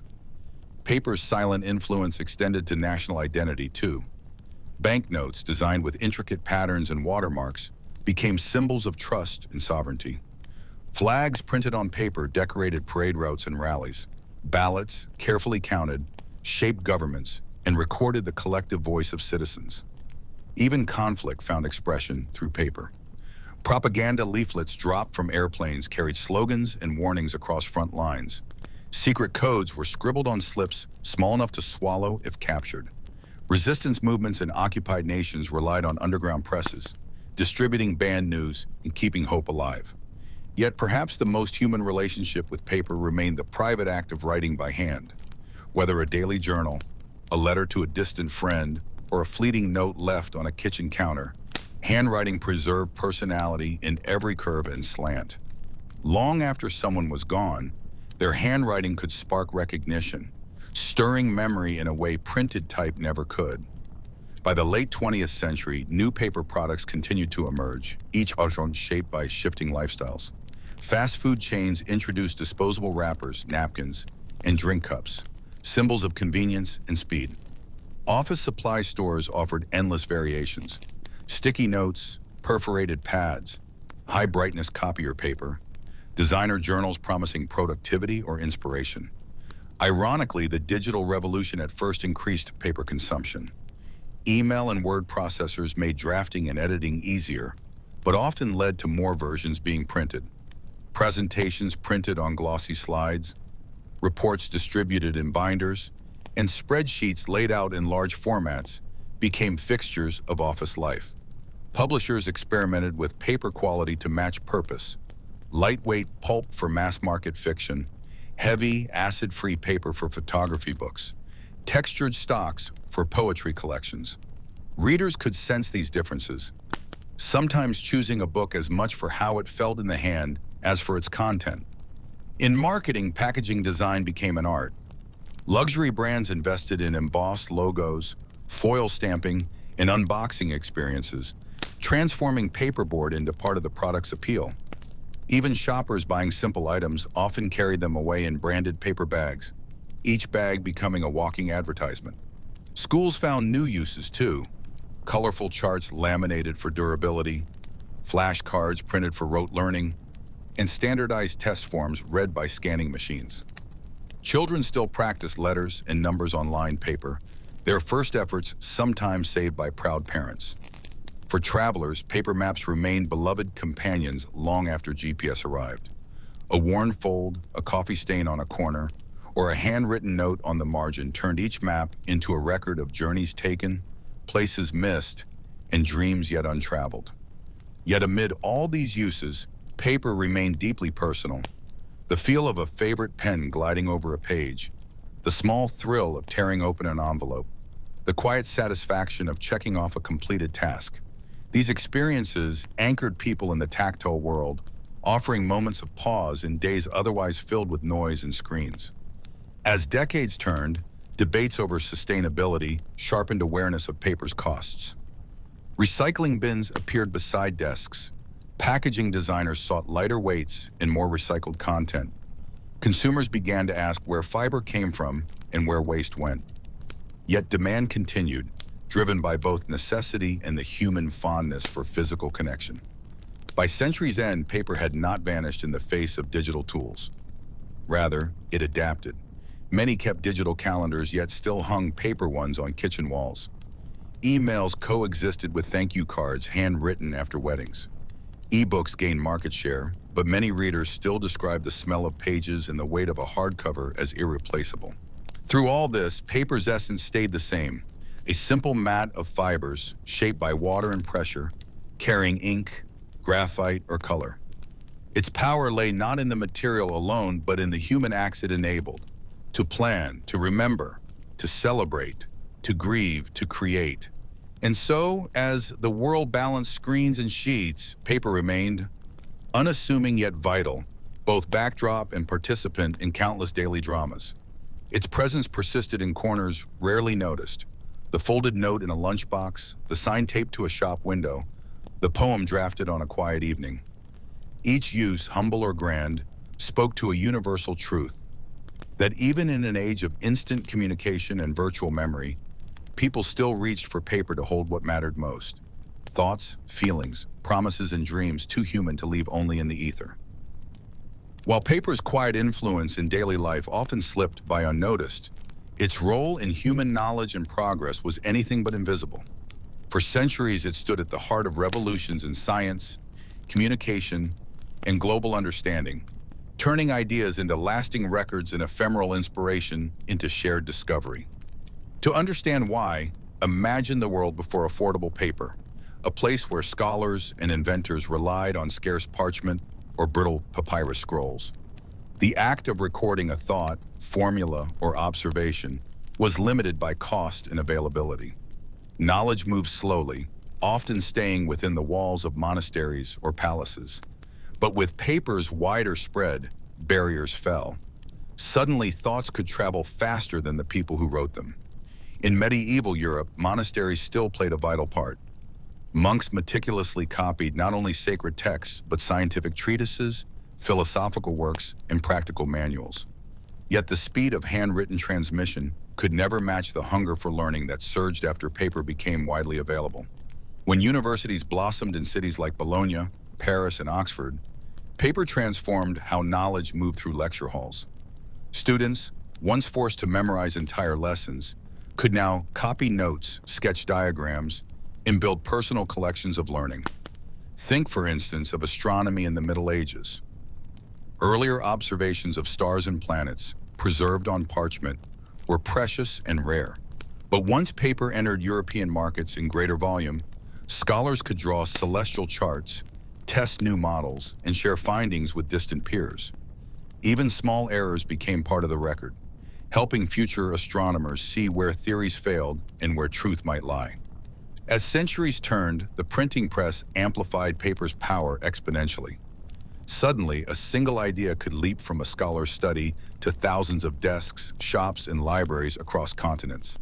Scientific debates widened beyond private letters or university halls. Now, arguments played out in printed pamphlets and journals. The 17th century saw the rise of scholarly societies like the Royal Society of London and the Académie des Sciences in Paris. Their printed proceedings, filled with experiments and debates, turned paper into the scaffolding of modern science. Discoveries weren't just announced verbally or in guarded letters, they were published, critiqued, and built upon. Mistakes became lessons, and breakthroughs became shared milestones. It's no exaggeration to say that paper made modern science possible. Think of Isaac Newton's Philosophiae Naturalis Principia Mathematica, or Galileo's dialogue concerning the two chief world systems, texts that reached beyond scholars to shape the wider world. Even Newton's famous personal notes, filled with messy calculations and quiet doubt, survived because of paper's endurance. Beyond physics and astronomy, paper reshaped medicine.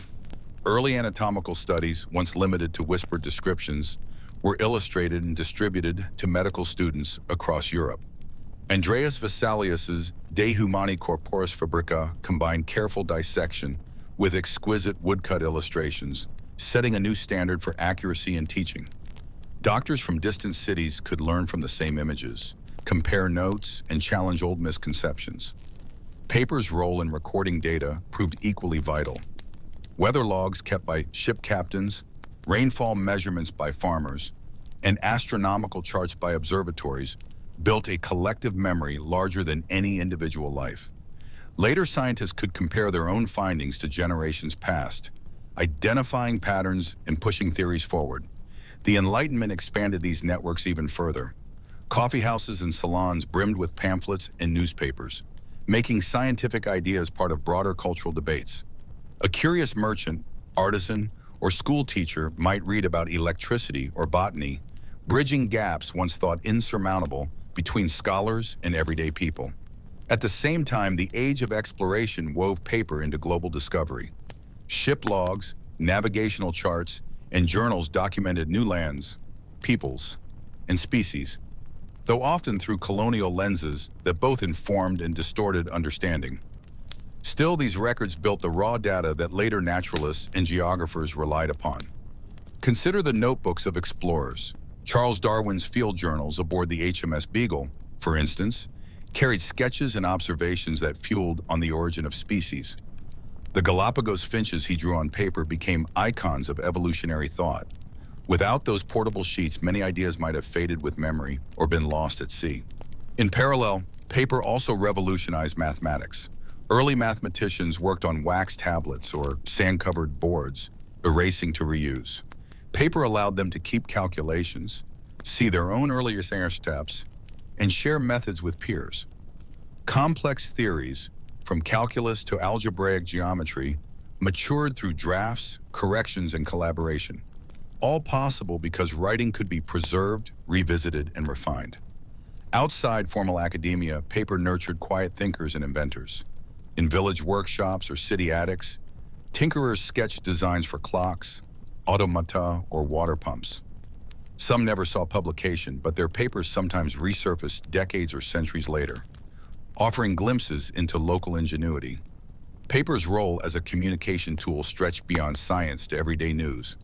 The rise of newspapers in the 17th and 18th centuries democratized information, turning literacy into power. A farmer could read about distant wars. A weaver might follow grain prices. A young woman might secretly read political essays. Though still limited by access and censorship, newspapers made the world feel smaller, more connected. In government, paper became both tool and symbol of authority. Decrees, laws, and tax records filled archives, enabling administration across kingdoms and empires. The U.S. Declaration of Independence, drafted on parchment but distributed widely on paper broadsides, showed how print could spread revolutionary ideas. Paper also shaped movements for freedom and reform. Abolitionist tracts, suffragist pamphlets, and labor newsletters challenged injustice, reaching readers who might never attend rallies. Words on paper rallied hearts, spread outrage, and offered visions of change. In religion, too, paper carried transformative weight. Martin Luther's 95 Theses, printed and circulated across Europe, ignited debates that forever changed Western Christianity. Later, affordable Bibles and prayer books that allowed believers to study texts directly, breaking clerical monopolies on interpretation. Yet beyond grand events and famous names, paper's magic often lay in its quiet service to countless unknown hands.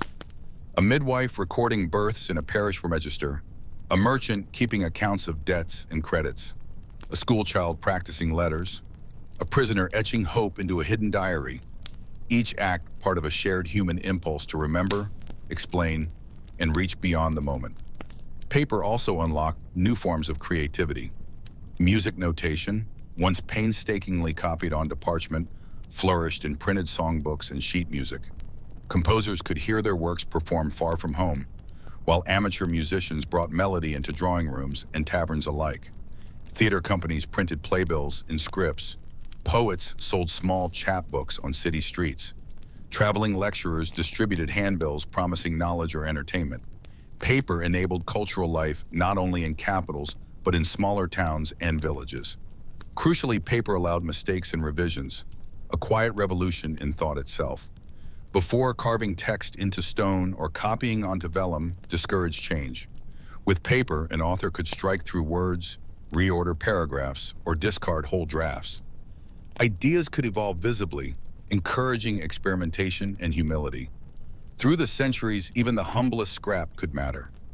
Margins carried side notes that became breakthroughs. Backs of receipts hid sudden inspirations. A formula scrawled during a sleepless night might spark a new field of inquiry, and paper held memory beyond words. Oil spots on lab notebooks hinted at midnight experiments. Faded ink traced the trembling hand of an aging scholar. Wormholes through an explorer's map told of voyages both physical and intellectual. In this interplay of permanence and fragility lay paper's enduring power to catch the fleeting thought, preserve it against forgetting, and share it beyond time and distance. As paper fueled centuries of intellectual progress, its story became inseparable from the rise of global trade, industrialization, and human ambition to map and manage an ever more complex world. By the 18th century, Europe's appetite for information had outgrown traditional papermaking. Handmade sheets, shaped by patient dipping of wooden frames into vats of pulp, could no longer meet the exploding demand of printers, merchants, and bureaucrats. The Industrial Revolution transformed paper from an artisan craft into a mass-produced commodity, but this shift was more than technical. It reshaped how ideas spread, how people worked, and even how they thought. In the early 1800s, inventors in France and England introduced the first continuous papermaking machines. Unlike the hand mold method that produced one sheet at a time, these machines formed an endless roll of paper, later cut to size. The best known, the Fourdrinier machine, combined mechanical precision with human ingenuity. Wire belts, rotating rollers, and heated cylinders that turned liquid pulp into uniform sheets. Suddenly, printers could count on steady supplies of cheaper paper. Book prices dropped, newspapers grew thicker, and literacy spread beyond urban elites. Factory workers, shopkeepers, and farmers gained access to almanacs, serialized novels, and political pamphlets, publications once unaffordable or unavailable outside cities. This democratization of knowledge had profound cultural effects. Working-class readers debated politics over penny papers. Serialized fiction like Charles Dickens's novels captivated entire communities, chapter by chapter.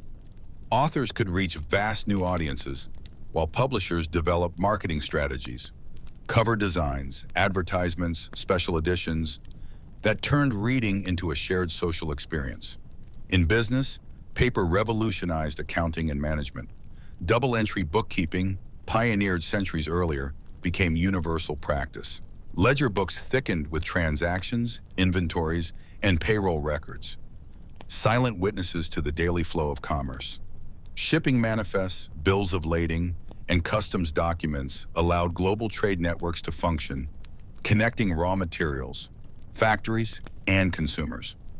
Government bureaucracy, too, swelled on rivers of paper. Census forms, tax records, court documents, and permits piled into archives that chronicled the expansion of states and empires. Bureaucrats, clerks, and archivists became keepers of institutional memory, their careful handwriting giving shape to the invisible machinery of governance. Meanwhile, scientific communication accelerated.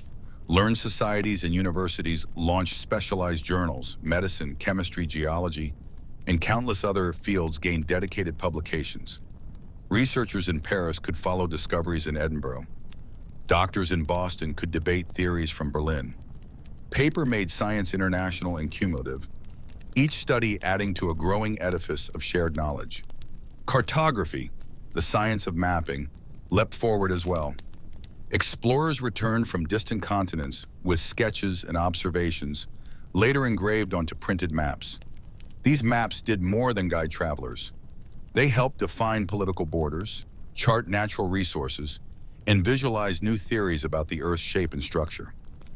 Paper also played a role in measurement and standardization. Cornerstones of modern science and industry, engineers drew blueprints on large format paper, allowing identical parts to be built in workshops miles apart. Surveyors recorded measurements in field books, translating raw data into bridges, railways, and city plans. Even in laboratories, paper served as a silent collaborator. Experimental protocols, raw data tables, and lab notebooks became the backbone of scientific integrity. Work could be replicated, errors identified, and discoveries traced back to a moment of insight.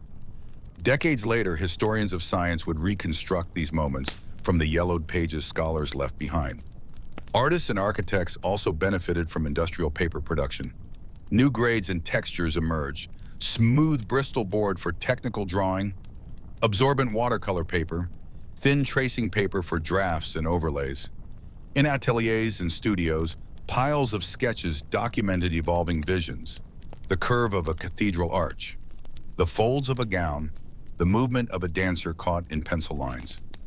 Beyond art and science, paper touched spiritual life in new ways. Affordable printing brought prayer books, hymnals, and devotional literature into millions of homes. Missionaries carried Bibles and tracts across oceans. Reformers published critiques that shook religious institutions. Faith became more personal, shaped by quiet reading as well as public worship. At the same time, paper revealed and sometimes intensified social inequalities. Colonial administrators relied on detailed paper records to classify, tax, and control subject populations. In colonies across Asia, Africa, and the Americas, local communities encountered unfamiliar paperwork: land titles, poll tax receipts, identity passes. These documents often served empire more than justice. Yet resistance, too, flowed on paper. Anti-colonial pamphlets, underground newspapers, and revolutionary leaflets spread ideas of independence and self-determination. Leaders like Gandhi, Nehru, and Mandela used words to mobilize millions, knowing that a leaflet could reach ears a speech never would. Paper became the arena where power contested power: government edicts versus satirical cartoons, propaganda posters versus clandestine newsletters.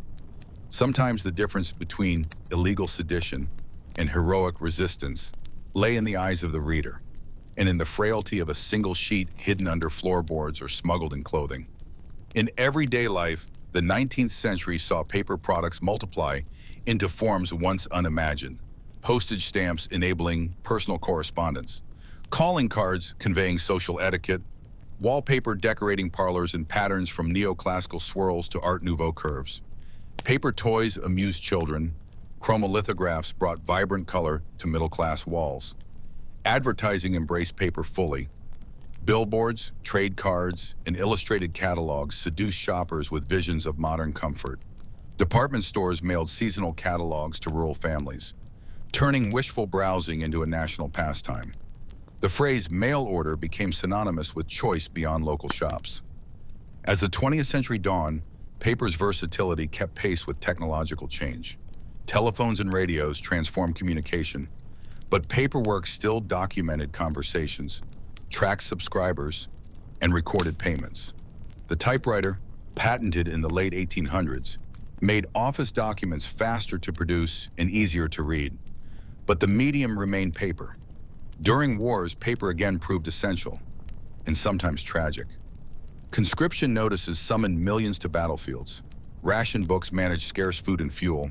Telegram forms delivered the worst news a family could receive. Propaganda leaflets dropped from planes tried to sap enemy morale or incite rebellion. Soldiers wrote letters home, their cramped handwriting bearing witness to fear, hope, and longing. Peace treaties, too, emerged as words on paper, bearing the signatures of statesmen and shaping decades to come. Yet, as historians know, ink on parchment can promise peace more easily than it guarantees it. In industry, paper documented everything. Shipping labels guided cargo, quality checklists caught defects, punch cards tracked workers' hours in sprawling factories. Management theories, from Taylorism to Six Sigma, relied on measurement and reporting, processes made visible on forms, charts, and graphs. And as schooling expanded, paper became the canvas of childhood learning worldwide. From alphabet worksheets to final exams, generations measured their progress through grades inked on report cards. Sketchbooks and essay notebooks preserved first creative attempts, often kept by parents long after the child had grown. By mid-century, fears of a paperless office emerged alongside computers, yet the reality proved more complex. Word processors made drafting simpler, but drafts still landed in printers. Spreadsheets moved from ledger books to software, but quarterly reports still circulated on crisp white paper. For many, the tactile certainty of paper balanced the abstractions of digital screens. Paper's material qualities kept it relevant. A printed proposal felt more official, a signed contract more binding. Even digital documents were often printed for archiving or legal proof. A bookshelf full of binders offered a comforting sense of mastery over information, more visible than hidden files on a hard drive. As printing technologies advanced, small groups gained new voices. Desktop publishing, zines, and community newsletters emerged, giving activists, artists, and hobbyists tools once reserved for professional printers. Punk bands, feminist collectives, and local historians produced limited-run publications, each page reflecting passion and purpose. And as the century ended, environmental concerns began reshaping paper's story. Activists questioned deforestation, Businesses adopted recycled content. Schools taught children to reuse and reduce. The blue recycling bin became as common in offices as the wastebasket. Yet even critics of consumption rarely rejected paper entirely. Instead, society sought balance, sustainable forestry, cleaner pulping processes, lighter packaging. The goal shifted from eliminating paper to using it wisely, honoring its value while reducing waste. Through all these transformations, paper remained more than a product. It was a companion to ambition, memory, and imagination. A medium for both order and chaos, law and rebellion, prayer and profanity. Its endurance lay in its adaptability, from ancient scrolls to modern packaging, from secret diaries to mass-market novels, and above all, in the simple truth that people, faced with complex thoughts in fleeting moments, still reach for something tangible, something they could fold, annotate, pass along, or quietly keep. As the 20th century turned into the 21st, the story of paper entered a paradoxical age, an era of digital information and instant messaging, yet still deeply tethered to the quiet authority of ink on paper. What began as a humble medium for wrapping spices or copying prayers had become the keeper of identity, the guardian of memory, and sometimes the stage on which entire lives played out. Consider first the documents we use to prove who we are. A birth certificate, printed on security paper with embossed seals and watermarks, declares that a new human being has entered the world. School diplomas, marriage licenses, passports, each stamped, signed, and printed on carefully chosen stock, serve as keys to opportunities, rights, and recognition. In these sheets of paper, the state acknowledges our existence, society accepts our status, and strangers trust our claims. It's easy to forget, in a world of biometric scans and digital IDs, just how central paper has been to the idea of legal personhood. For much of the last century, losing your papers could mean losing access to work, travel, or even the right to remain in your home country. Refugees fleeing war often arrived in new lands with little more than worn suitcases and precious bundles of documents, school transcripts, family photos, property deeds, proof not only of identity, but of history, of life lived before catastrophe struck. Paper also helps societies remember collectively. Public archives expanded into climate-controlled buildings, safeguarding treaties, census records, court transcripts, and local histories. In dusty municipal vaults, clerks quietly cataloged everything from tax rolls to architectural plans, each box telling the story of a city, a neighborhood, a family line. Historians, journalists, and genealogists turned to these collections to reconstruct what had been forgotten. The lives of immigrants who passed through Ellis Island, the deeds of black business owners who thrived despite segregation, the letters of soldiers who never came home. In yellowed pages and fading ink, lost voices spoke again. Beyond official records, paper played an equally intimate role in personal memory. Diaries, scrapbooks, and letters preserved what might otherwise vanish into time. A grandmother's handwriting on a recipe card, postcards from road trips, ticket stubs saved from first dates. The tactile feel of these items carried emotional weight no file could replace. In times of upheaval, such keepsakes became lifelines to normalcy and hope. Families separated by war or migration clung to letters that crossed oceans and front lines, rereading each word until the paper grew soft and frayed. The message mattered, of course, but so did the object itself, a physical trace of a loved one's hand, a proof of shared existence despite distance. Even professional life was organized around paper. Office culture revolved around file folders, carbon copies, and typewritten memos. Secretaries kept towering filing cabinets. Managers reviewed reports on legal-sized sheets. Architects presented plans on translucent drafting paper that rustled importantly when unrolled on conference tables. In schools, paper remained the medium of thought and discipline alike. Ruled notebooks taught children to write straight. Pop quizzes demanded instant recall. Essays let students organize and refine their ideas. For generations, learning felt incomplete without the scratch of pen on paper, the red marks of a teacher's corrections, and the final proud weight of a finished project. And though computers arrived in classrooms and offices, they rarely erased paper entirely. Instead, printouts, sticky notes, and spiral-bound manuals continued to coexist with glowing screens, each serving different psychological needs. The permanence of paper alongside the flexibility of digital editing. Meanwhile, in the arts, paper's versatility kept inspiring new forms. Artists experimented with handmade papers, recycled fibers, and sculptural folding techniques. Paper became more than a support for paint or ink. It became the artwork itself, cut, torn, layered, or molded into delicate forms that played with light and shadow. Poets self-published slim chapbooks. Photographers curated limited-run zines. Graphic novelists turned paper into cinematic storytelling. The small press movement, fueled by affordable photocopying and later digital printing, allowed voices outside mainstream publishing to reach readers directly. In fashion, too, paper appeared in surprising places. Origami-inspired dress designs, conceptual runways draped in sheets of newsprint or laser-cut Tyvek. These creations, fragile yet bold, highlighted paper's paradoxical nature, at once ephemeral and strikingly beautiful. As the century progressed, large-scale bureaucracies pushed paper use to new heights. Insurance companies generated thick policy documents. Banks mailed monthly statements in color-coded envelopes. Hospitals maintained patient charts stretching back decades.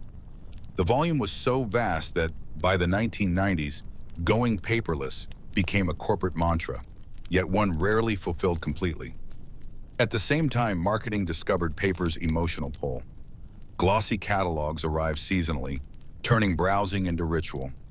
Holiday cards printed on heavy stock with embossed lettering conveyed warmth that an email rarely matched. Loyalty coupons, event flyers, and direct mail campaigns filled mailboxes, proving that tactile media still moved consumers. Paper's continued appeal had roots beyond nostalgia. Studies showed that reading on paper improved comprehension and memory compared to screens. Annotations in margins, underlines, and dog-eared pages made reading an active physical process. Many professionals and students still preferred printed text for deep study, reserving screens for quick searches and drafts. Environmental awareness, however, forced societies to confront the cost of paper's ubiquity. Forests shrank to feed ever-hungry printers. Chlorine bleaching polluted waterways. Landfills swelled with discarded packaging. Activists, scientists, and policymakers pushed for change. Recycled paper production, sustainable forestry certifications, and less wasteful design. Some industries responded faster than others. Newspaper publishers adopted lighter weight paper. Packaging companies redesigned boxes to use less material. Offices set printers to double-sided by default. School children learned to sort recyclables, making paper the first step in broader environmental education. Yet despite conservation efforts, global paper production continued to rise through the early 2000s, driven by economic growth in emerging markets and booming demand for packaging in e-commerce. In the realm of packaging, paper found new life as an eco-friendly alternative to plastics. Cardboard boxes became symbols of online shopping convenience, while sleek paper bags replaced single-use plastic carriers in upscale retail. Designers explored molded pulp containers for electronics, cosmetics, and even furniture, uniting sustainability with style. Meanwhile, ancient techniques saw modern revival. Japanese washi makers, once dwindling in number, found renewed interest from designers and artists seeking handmade textures impossible to replicate digitally. Calligraphy workshops attracted students eager to slow down and reconnect with the physical act of mark-making. The digital revolution, email, social media, cloud storage, shifted daily communication towards screens, yet paradoxically reinforced paper's special status. Handwritten letters gained rarity value. Printed invitations felt more thoughtful. Limited edition books became cherished collectibles. The permanence and privacy of paper stood out against the ephemerality of posts and the opacity of algorithms. Archival preservation also became more urgent.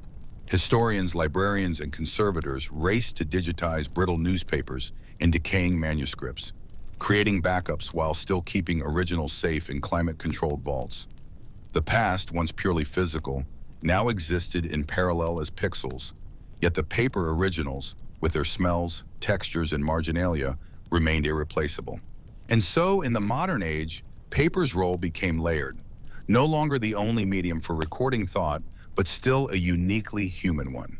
It offered reflection in a world of speed, presence in an era of distraction, and quiet authority amid digital noise. From official certificates to personal diaries, from mass-market novels to experimental sculptures, paper endured not just as a material, but as an idea. That human experience deserves to be seen, held, and remembered. As the 21st century matured, paper's story intertwined ever more deeply with questions of meaning, identity, and permanence. Not merely as a carrier of words and images, but as a quiet assertion of what it means to be human in a digital age. Consider how often a single piece of paper, carefully folded and slipped into an envelope, has changed lives. A college acceptance letter sparking tears of joy, a medical diagnosis heavy with dread, a handwritten apology that mended a bond once thought broken.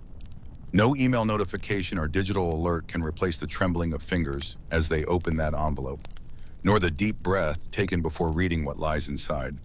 The weight of paper is more than physical. In courtrooms, evidence presented on printed pages carries an air of finality and formality that digital screenshots rarely match. A judge's ruling, handed down on embossed letterhead, becomes law in part because it is made material, an idea pressed into permanence by ink. In business too, even the most technology-driven companies often rely on printed contracts, invoices, and architectural plans. These documents are not just practical, they carry a ritual significance, marking the moment when abstract plans transform into shared commitments. The sound of pages turning in a meeting room can lend gravity that pixels alone cannot conjure. Beyond formal life, paper quietly underpins the daily rhythms of billions. Calendars pinned to kitchen walls help families track birthdays, appointments, and anniversaries. Shopping lists, scribbled on scraps or sticky notes, guide us through aisles. Even as phones promise perfect organization, the act of writing by hand fixes intentions in memory, making plans feel real. In creative life, the allure of paper remains stubbornly strong. Writers draft novels in notebooks, sketching characters and plot lines in the margins. Poets jot verses on napkins. Visual artists test ideas in sketchbooks, the first gentle strokes of pencil capturing what might become a canvas masterpiece. Each smudge and correction records the birth of a thought, a trace that digital editing, however powerful, cannot replicate. Paper also continues to shape cultural rituals. Graduation ceremonies end not merely with applause, but with the ceremonial handover of diplomas. Weddings, births, and deaths are still marked by official certificates, invitations, and memorial programs, each preserved in albums and drawers for future generations. This preservation matters deeply. Personal archives, boxes of letters, photos, and ticket stubs often become a family's unofficial history. Decades later, descendants sort through them, piecing together stories of migrations, marriages, and milestones. In doing so, they discover not only facts, but the emotional landscape of those who came before. Even institutions charged with shaping collective memory still rely on paper. Museums, libraries, and archives hold priceless manuscripts and printed books that scholars travel across oceans to see firsthand. The tactile presence of the original, the texture of vellum, the uneven inking of a Gutenberg Bible, the penciled margin notes of a famous scientist, offers insights that digital reproductions can only approximate. In the 21st century, as concern over data security and privacy grows, paper occasionally reemerges as a trusted medium. Sensitive legal notes, classified documents, and confidential plans sometimes bypass electronic channels altogether, shared only as printed pages hand-carried between offices. What might seem anachronistic becomes, paradoxically, a modern safeguard. Yet the story is not purely one of nostalgia. Paper itself has evolved, keeping pace with human creativity and technological need. Scientists have developed water-resistant and tear-proof papers, ultra-lightweight packaging boards, and even conductive paper capable of carrying electronic circuits. Researchers are experimenting with printable sensors and medical devices, marrying ancient cellulose fibers with futuristic nanotechnology. Meanwhile, artists and designers push paper into unexpected realms. Intricate sculptures, architectural models, kinetic installations, and delicate jewelry. Some create life-sized origami structures, transforming humble sheets into monumental art that speaks to fragility and resilience alike. Environmental awareness has continued to reshape the industry. Certification systems like FSC, Forest Stewardship Council, and PEFC ensure wood pulp comes from responsibly managed forests. Recycled paper now appears in notebooks, tissues, packaging, and high-quality printing stock, reducing waste and lessening environmental impact. Paper makers, too, have revived traditional methods. Small artisan mills produce handmade sheets using linen and cotton rags, reviving textures prized by calligraphers and watercolorists. Workshops invite visitors to feel the pulp, lift the mold, and witness water drain away. Revealing the moment a shapeless slurry becomes something beautifully structured. In classrooms, teachers still discover the power of paper to focus young minds. Despite tablets and smartboards, a simple exercise book can encourage deeper reflection. Writing by hand slows thought just enough to make it more deliberate, fostering comprehension and retention. Some educators describe it as thinking made visible. At the same time, in offices and homes, the relationship with paper has become more conscious.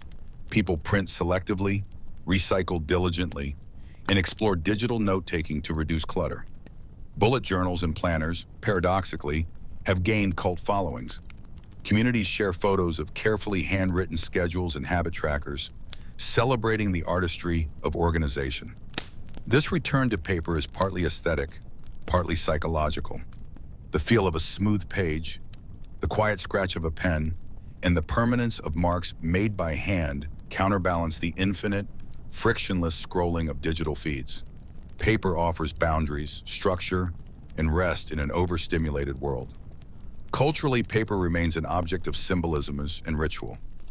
Red envelopes during Lunar New Year, handmade paper lanterns at festivals, paper cranes folded in remembrance or hope. These customs reveal how deeply entwined paper is with emotion, community, and identity. In the legal world, too, printed documents carry enduring weight. A signed will, a notarized deed, a court ruling. Each is more than words. It is a physical artifact historically tied to trust, verification, and enforceability. Even in digital-first countries, fully paperless systems remain rare for such consequential records. The world of publishing illustrates paper's duality. E-books and audiobooks have made stories more accessible than ever. Yet printed books continue to thrive. Many readers describe a different kind of engagement with paper books. Easier to flip back, to annotate, to feel immersed. Independent bookstores, far from disappearing, have become community hubs where the love of the printed page is celebrated. Likewise, letter writing, once thought obsolete, has seen modest revival through movements like slow mail, pen pal exchanges, and creative letter art. People rediscover the joy of waiting, the intimacy of shared handwriting, and the keepsake quality of personal correspondence. Meanwhile, packaging has become a new frontier. As consumers demand sustainability, brands turn to clever folding designs, minimalist printing, and recycled materials. Unboxing, once purely practical, becomes an experience, a moment of physical connection between maker and buyer, all mediated by paper. In the realm of science and technology, paper's adaptability surprises again. Medical researchers develop paper-based diagnostic tests for use in remote areas, low cost, easy to transport, and requiring no power. Engineers design paper batteries and foldable antennas. Even in space exploration, specialized paper products protect instruments and manage moisture. And in data storage, paradoxically, paper still offers unmatched longevity. Digital formats can become unreadable as software evolves, but acid-free paper, stored properly, can last centuries. Archivists print critical digital records onto archival paper as a hedge against technological obsolescence. Through all these transformations, one truth endures. Paper is not merely a carrier of information, but an expression of human presence. Each note in a loved one's hand, each signature on a contract, Each margin doodle in a textbook says, I was here, I thought, I felt, I made my mark. In a world obsessed with speed, paper remains slow, and that slowness is part of its power. It gives shape to memory, weight to intention, and permanence to what might otherwise vanish in a swipe.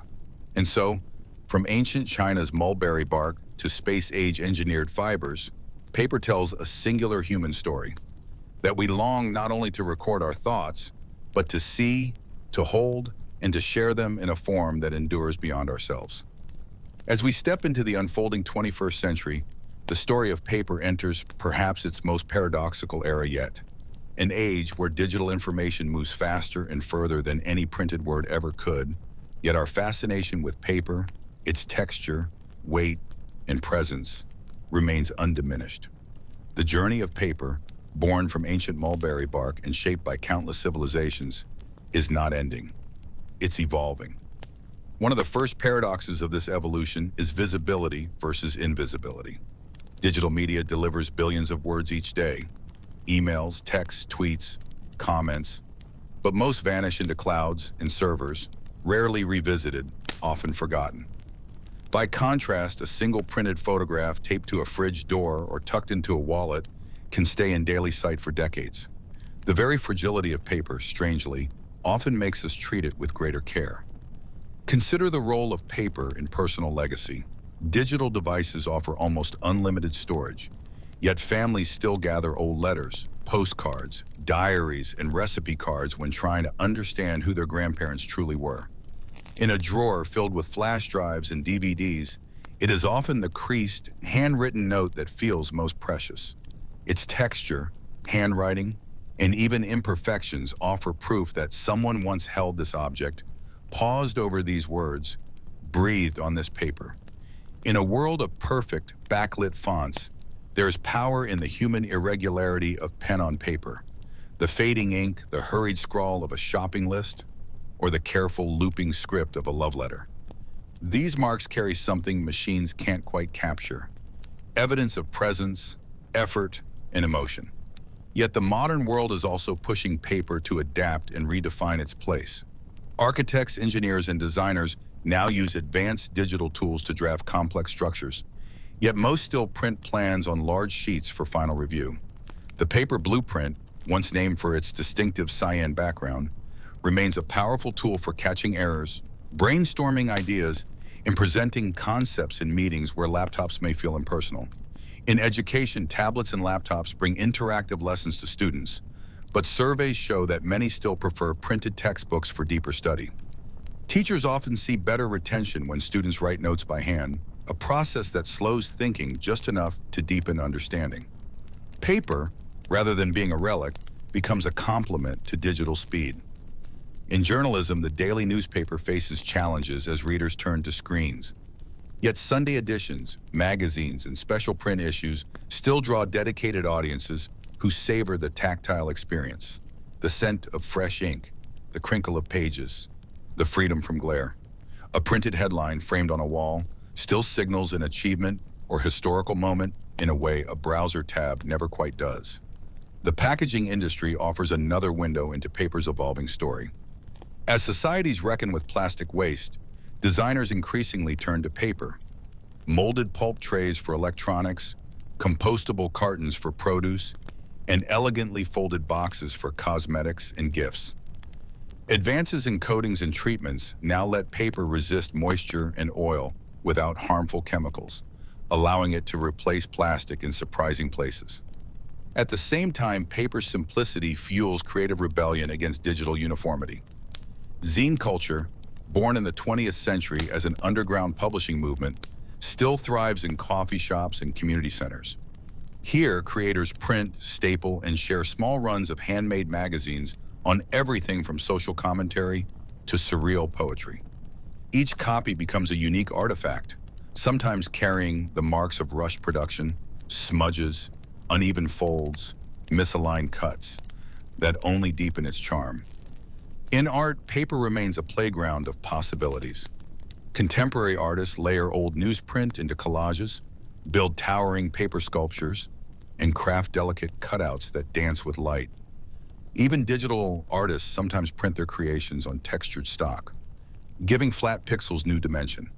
In this interplay between physical and virtual, paper often becomes the bridge.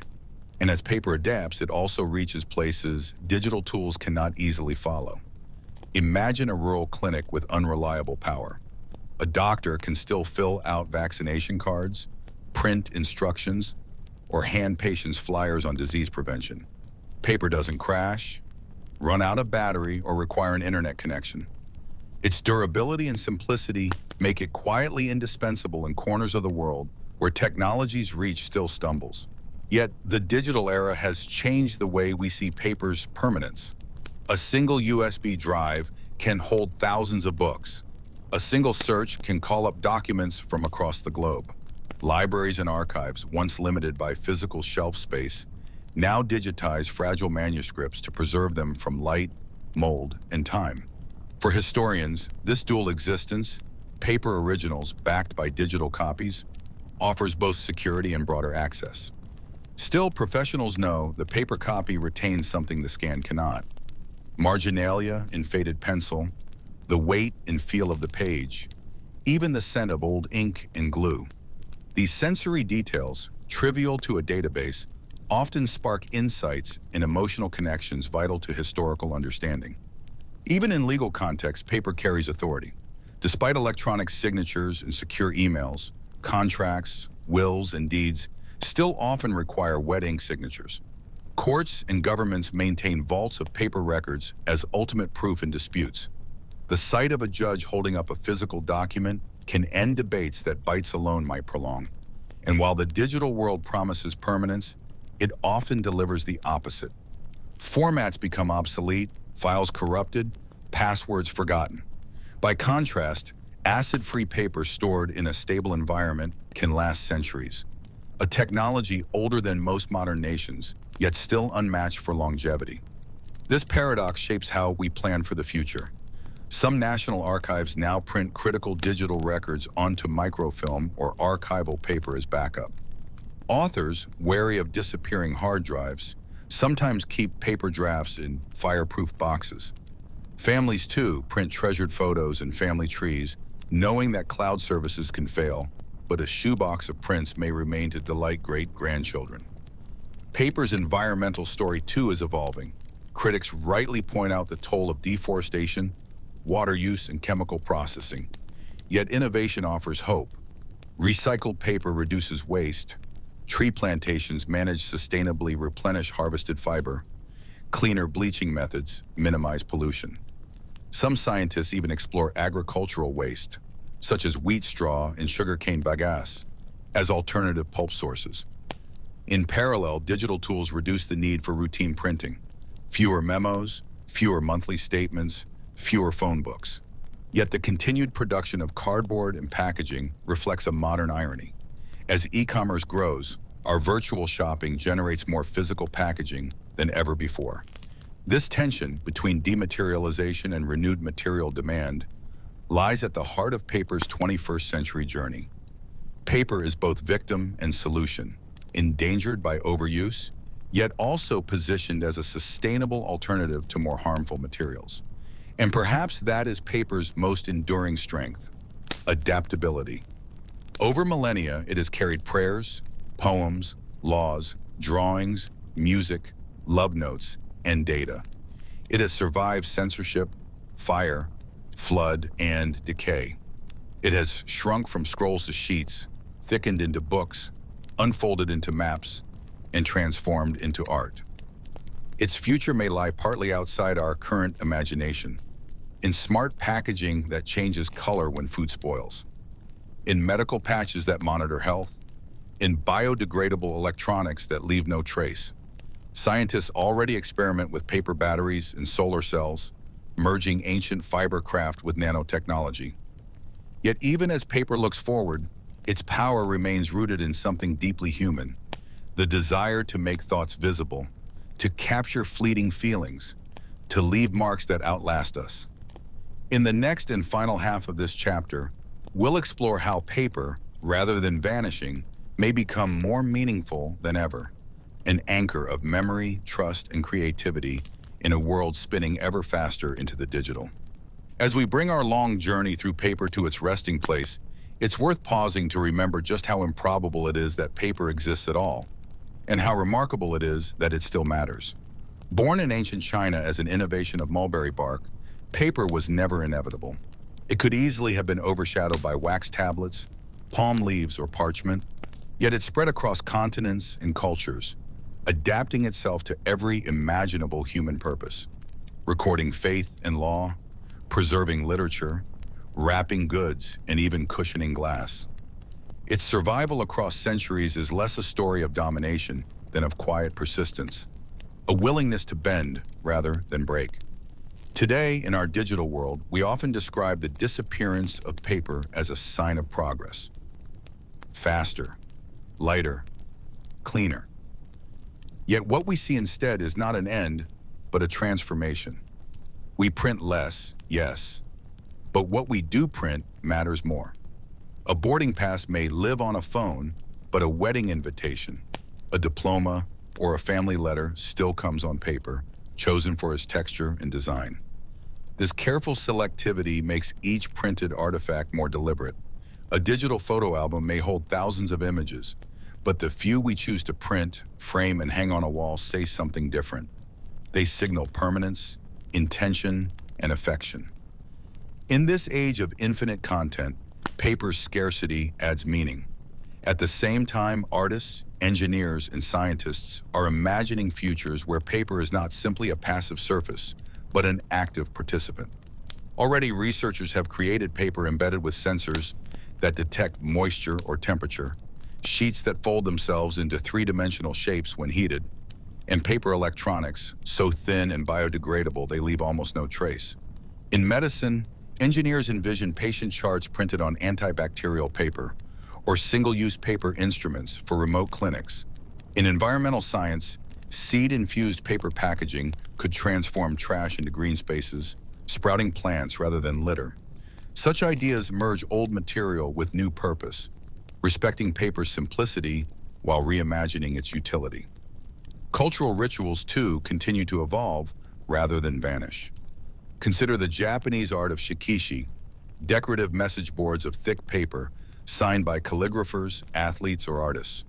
Or the continued global fascination with origami, where a single square of paper becomes a crane, a dragon, or an abstract form that seems to breathe.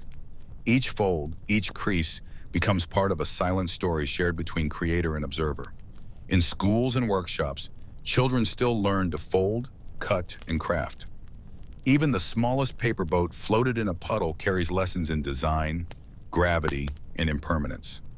Few people remember the first file they saved on a computer, but many remember the first airplane they folded and threw, watching it spin or soar.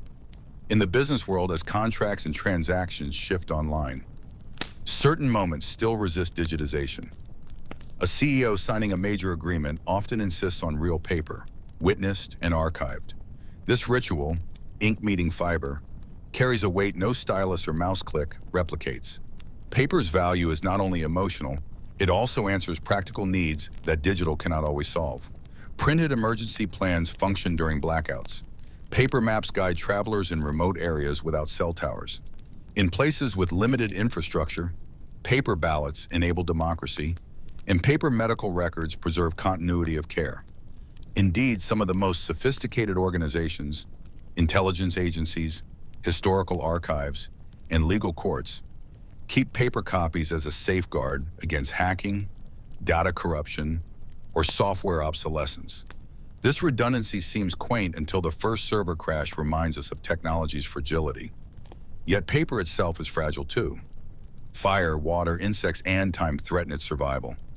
Historians and archivists around the world work tirelessly to protect centuries-old manuscripts, controlling humidity, light exposure, and even the acidity of storage boxes. Each fragile document, from ancient scrolls to medieval codices, carries irreplaceable human insight. Sometimes, what survives surprises us. A merchant's ledger, a letter home from a soldier, a forgotten pamphlet from a protest. Such mundane artifacts, preserved by accident or luck, often reveal more about everyday life than royal decrees ever could. Through these, we glimpse laughter, worry, routine, the shared humanness that binds us across centuries. Looking ahead, the greatest challenge paper faces may not be extinction, but marginalization, becoming so rare in daily life that we forget how to use it well. If future generations see handwriting as exotic or reading a physical book as a novelty, paper risks shifting from essential to ornamental. Yet signs of resilience appear everywhere. Handmade journals still sell in crowded shops. Boutique paper mills thrive on craftsmanship. Calligraphy classes fill with students. Many rediscover the calm that comes from writing slowly, the tactile pleasure of pen on paper, or the quiet focus of turning a page free of notifications. These small rebellions against digital dominance suggest that paper endures because it serves more than function. It slows us down when speed threatens to overwhelm. It makes thoughts tangible, preserving not just ideas, but the moment of their creation. A hastily scribbled note carries urgency. A carefully inked letter conveys respect. Perhaps this is why paper often becomes the medium of memory. Funeral programs, birth certificates, love notes, and postcards become keepsakes, not because they hold information we cannot store elsewhere, but because they hold it in a form that outlives context.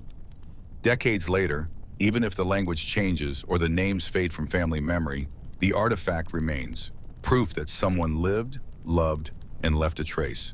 In architecture, some futurists even imagine living paper walls, biodegradable panels that change color with temperature, filter air, or store solar energy.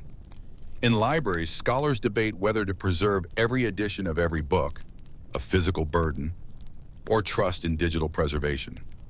Yet few propose abandoning paper entirely, recognizing its quiet strength. Beyond function and tradition, there is another subtler reason paper endures. It reminds us of our place in time. A digital text can be copied perfectly, endlessly, but a paper document is stubbornly unique. Even mass-printed books differ slightly from one another. Tiny misalignments, faint smudges, the way a spine bends. These imperfections make each copy an object, not just an instance. In an era obsessed with perfection and replication, paper teaches acceptance of the imperfect, the handmade, the transient. A water stain, a torn edge, a child's doodle in the margin, these become part of the artifact's history, inseparable from its message. This same imperfection gives paper documents emotional power. A grandparent's letter, written in shaky hand, carries more weight than any typed memoir. Not because the words are better chosen, but because the reader sees the struggle, the pause, the effort etched in ink. And so, as our journey through the history of paper concludes, we see not a dying medium, but a living one, shifting roles, shrinking in some areas, growing in others, adapting to serve needs we could barely imagine centuries ago.